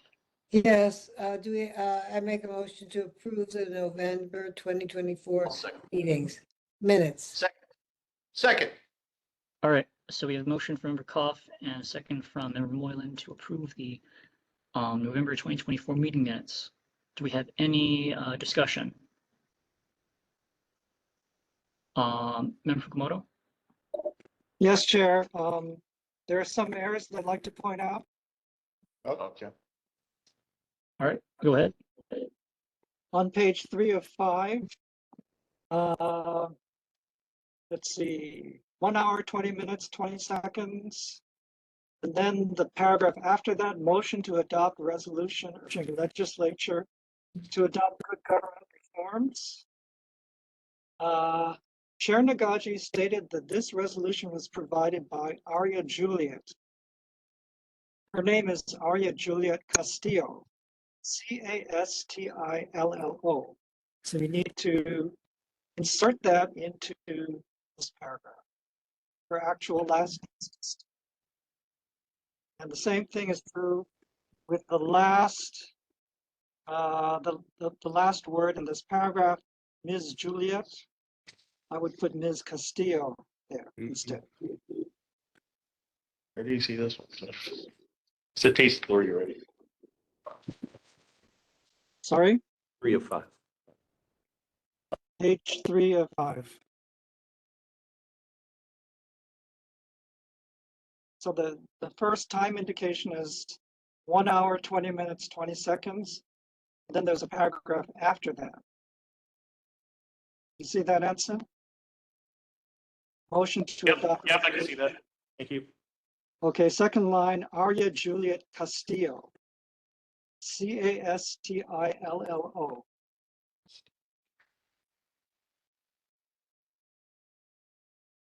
All right, so we have And then, both instances. Wait, also just go ahead. just to Go make ahead. sure the last name should be Ms. Castillo, not Ms. Juliet.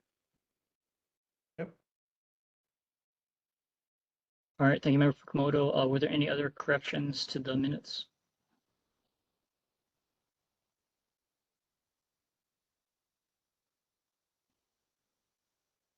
Member Fukumoto? No, that's all. Okay. Okay. All right, so I guess that's non-substantive. So unless members Moylan or Koff object, that will just be part of the motion to put in Castillo. All right, any further discussion on the motion before we call for the vote? I see a raised hand on the Anson Blue screen. Oh, it's off now. Okay. All right, so are there any objections to passing this motion? If not, the motion to approve the minutes from November will be passed by general consent. So please raise your hand or shout it out if you object to passing it. All right, seeing and hearing none, the November 2024 meeting minutes are approved by general consent. All right. Next, we are going to update on the primary urban center development plan. That's normally Member Watson, who isn't attending today. Is there anyone else who has a report on update on the primary urban center development plan? If so, please shout it out. Okay, I'm seeing and hearing none, so I guess there's nothing for that tonight. Next, we go to just item E, brief updates on concluded matters that were previously before the board. And I just put this up here because these previously took up a couple of meetings during the last year, and I want to just briefly update on what happened. So there's Mr. Michael He, who wanted to get a no parking zone designated near his house. A week or two ago, he sent an email to me showing that a no parking sign has been successfully installed on his street. So he was able to make progress on that, and he got the no parking zone that he was asking for.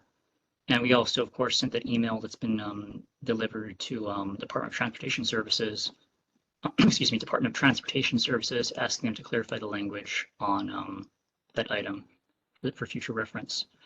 The other brief report on previous matters is Manoa bark trees and sound mitigation. So there was that pickleball issue that came up for cold meetings last year.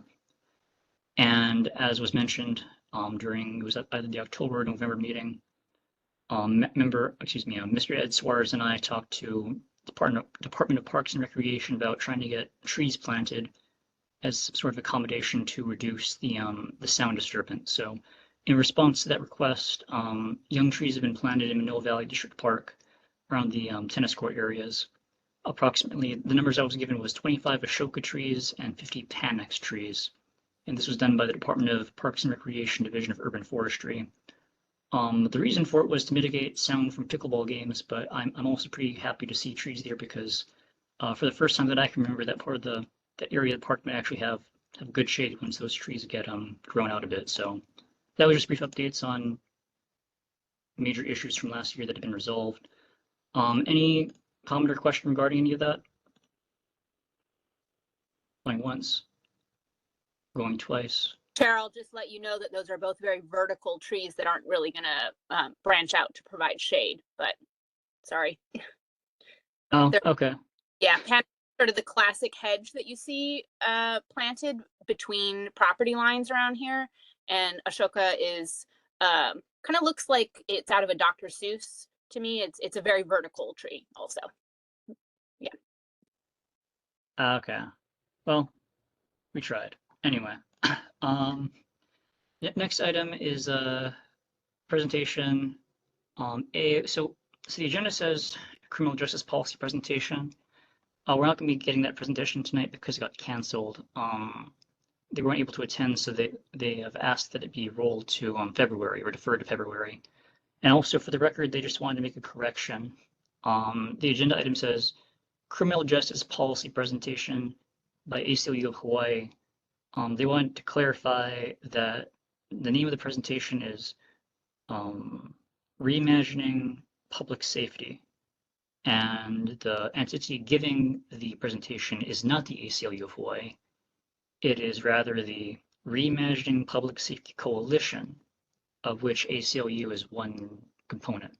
So again, that's to February, so we have nothing for it tonight. All right, so now that takes us to community concerns. So item A is security problems at Manoa Marketplace and violent incidents in the parking lot area behind laundromat.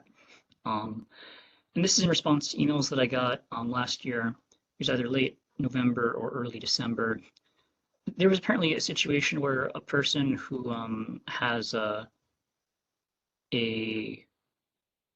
stall at or not stall, but a business at Manoa Marketplace was in the parking lot area behind the laundromat, and apparently I wasn't aware of this, but apparently there are people who might be homeless who often park their cars in the back of Manoa Marketplace and basically sleep there and kind of live there. And apparently there's a situation where someone who either they own one of the businesses in Manoa Marketplace, or they're the spouse of someone who owns a business in Manoa Marketplace. But anyway, he was in that parking lot area behind the laundromat, and he saw a person there who was parked in a stall that they weren't supposed to be using. So he confronted the person. There was a fight. He got knocked down. He got injured.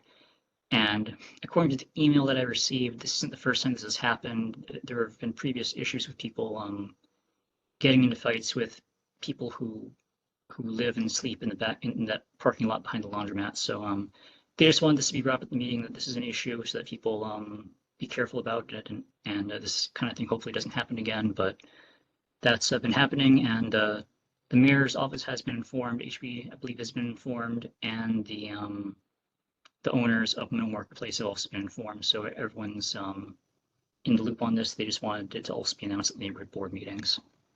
Oh, I see a raised hand from Dana Harvey. Please go ahead.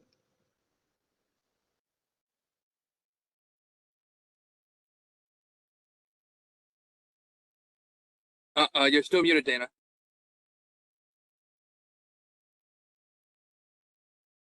Okay. Is my camera on? Yes, it's on and we can hear you Okay. now. Okay, perfect.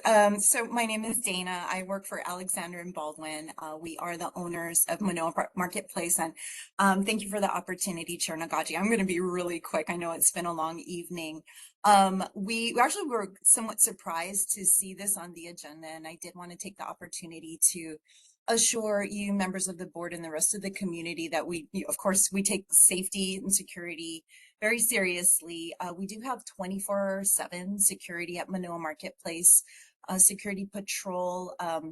We have, maintenance facilities team, property management. We also rely on the eyes and ears of our tenants and quite frankly, our customers. We encourage anyone with safety concerns to call the police. We get a lot of comments, a lot of questions, a lot of suggestions from members of this community through email, through phone about, traffic flow, parking, landscaping, bathrooms, benches, etc. We have not received recently any concerns or statements about security or I guess violence concerns. I'm aware of the incident reported last November at Manoa Marketplace. If I can clarify, a member of our security team was on site and arrived fairly promptly after the situation broke out. He was able to help resolve the conflict and assisted the police when they were called. I personally reviewed the police report and can confirm that the incident happened around 9 a.m. on a Thursday morning. There was an argument between two individuals, which started, as you noted, as a parking dispute, then escalated. There were two people involved, one male and one female, and both are alleged victims. We do understand this was an isolated incident. We are not aware of anyone living in vehicles in the back there. We will certainly take a second look, but again, it's a very, very active area for loading and unloading for Safeway and some of the other tenants. So that is not an issue that we have been made aware of. I'm happy to answer any other questions, but just wanted you to know that we saw this on the agenda and wanted the opportunity to assure the community that we're working to keep this center safe. Thank you, Dana, for speaking about this. And I apologize if any of the facts were incorrect. I was just reporting it as it was emailed to me. Sure. I saw a raise hand from Member Zane. Do you still want to talk? Oh, he's saying no. Member Boso, please go ahead.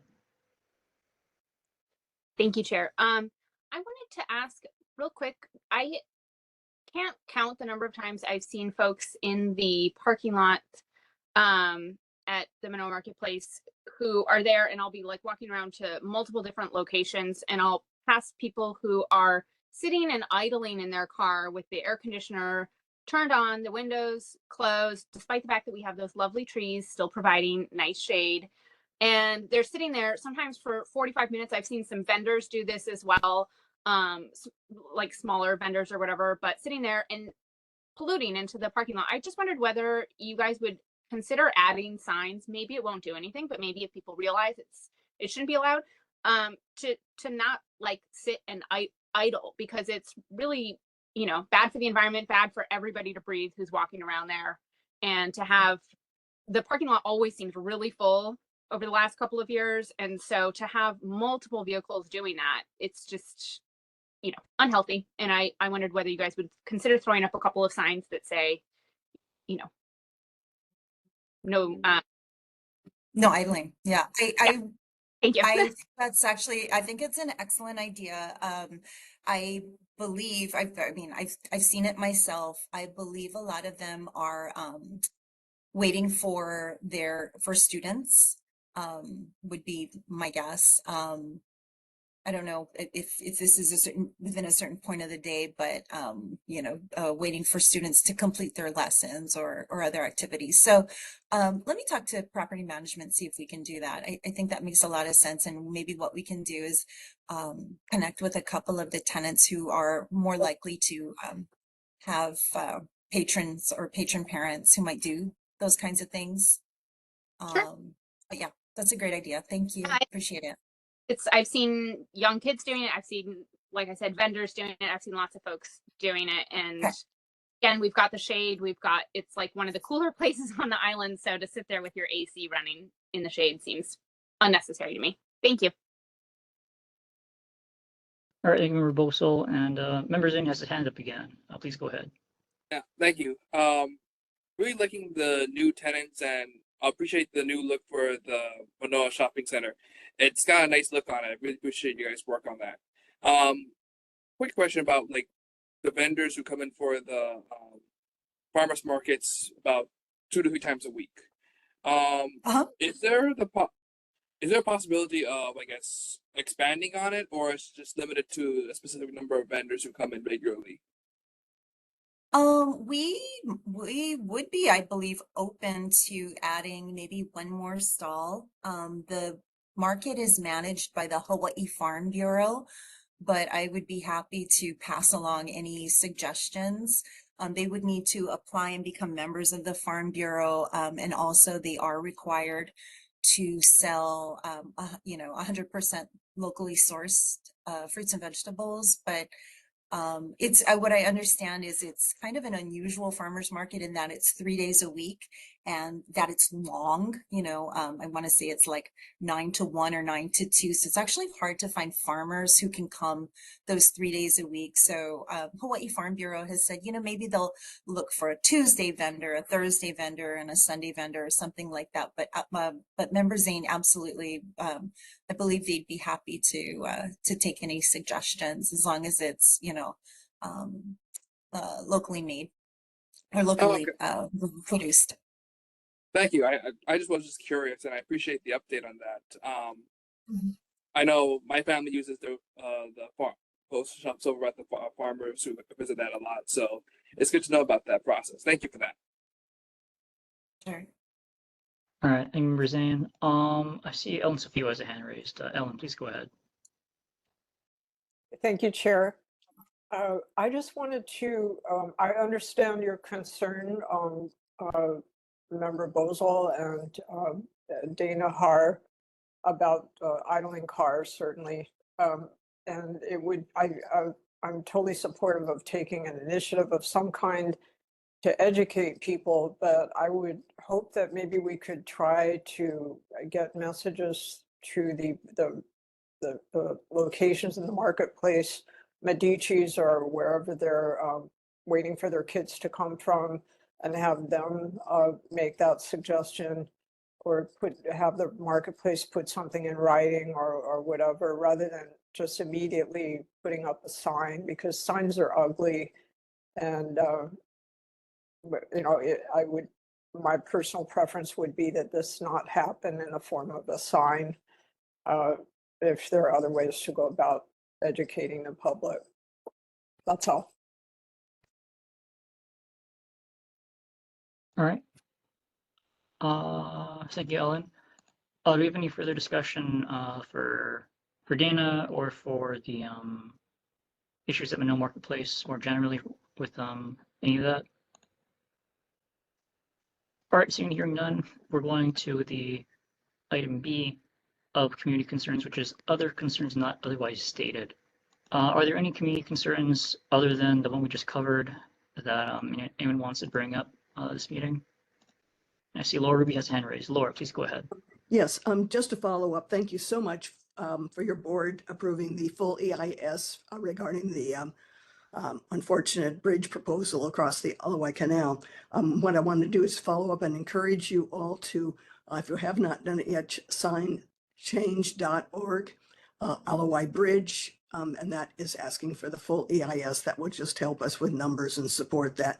Further, we are headed for some kind of resolution at a higher level, And we want to know if there's any organizations or individuals who would like to join on with something we're going to do with the environmental court. And that would be very important if you wanted to join in that way. So what I've done in the chat is to put the full change.org, but I've also put my email with the contact for if you want to join on. Okay, thank you very much. Mayor Boso, please go ahead. Thank you, Chair. This is, we don't have our city rep here tonight, but I got a request from a community member who was unable to make it due to a Mānoa meeting this evening, who wanted to know whether, and maybe any of our other representatives might perhaps have gotten the same question and know anything about it, so that I thought I would just ask if there was any progress on the pool reopening. It's been under repair resurfacing for several months. She said there's been little progress for weeks. Same with the gym next door, completely fenced off and no visible activity. So I just thought I'd bring it up in case anybody else had information about it. I can answer that. And I think the same person emailed me. I emailed her back. I guess she didn't see my email yet. But we had a report from Councilman Calvin Say during our November meeting last year, where he said that the pool would be reopened in spring of 2025. Okay. Okay. So do we have anyone else who has more specific or more up-to-date information than spring of 2025? All right, I guess that's the most up-to-date information we have then. Any other community concerns not otherwise listed? Laura Ruby again? Yeah, just very quickly, I did ask you and I guess the host if the Army Corps of Engineers could give an update to the various boards that have approved the EIS resolution. They could give an update so that we can know where they're going with their own projects with the flood control relative to the bridge, basically. There's some kind of, I don't want to say it's collusion going on, but there's some kind of a activity that's going on that's not clear. Yeah. Okay, thank you. All right. Any other comments or community concerns not otherwise listed? Going once, going twice. Okay. So now we're closing out with announcements. And so first of all, neighborhood board candidate registration. The city has opened registration for people who are interested in serving on the neighborhood boards. Online registration is due by February 21st, 2025. Mail-in registration, meanwhile, has to be postmarked by February 21st, 2025 and received by the 28th.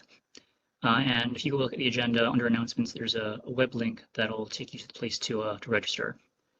I will note that during last election, I think we had a competitive election in Subdistrict 1, and all of our other subdistricts had vacancies. And the election before that, all 4 of our subdistricts had vacancies. So we definitely need people who are willing to run. And if anyone's willing to put themselves up for election or re-election, then we would certainly appreciate it, because we do need people. Item B, next meeting. Our next regular board meeting will be held on February 5th, 2025, first week of February, the Wednesday. It'll be held via WebEx and a couple of mahale for those without internet connection. Hopefully that'll change soon, but that's what we still have. And for the Alila rebroadcast, you can watch on the second or fourth Saturdays of the month at 3 p.m. or every third Tuesday at 9 p.m. or online on the Alila website or on the City and County of Honolulu's digital archives. Before we adjourn, do we have any last comments or announcements or anything like that?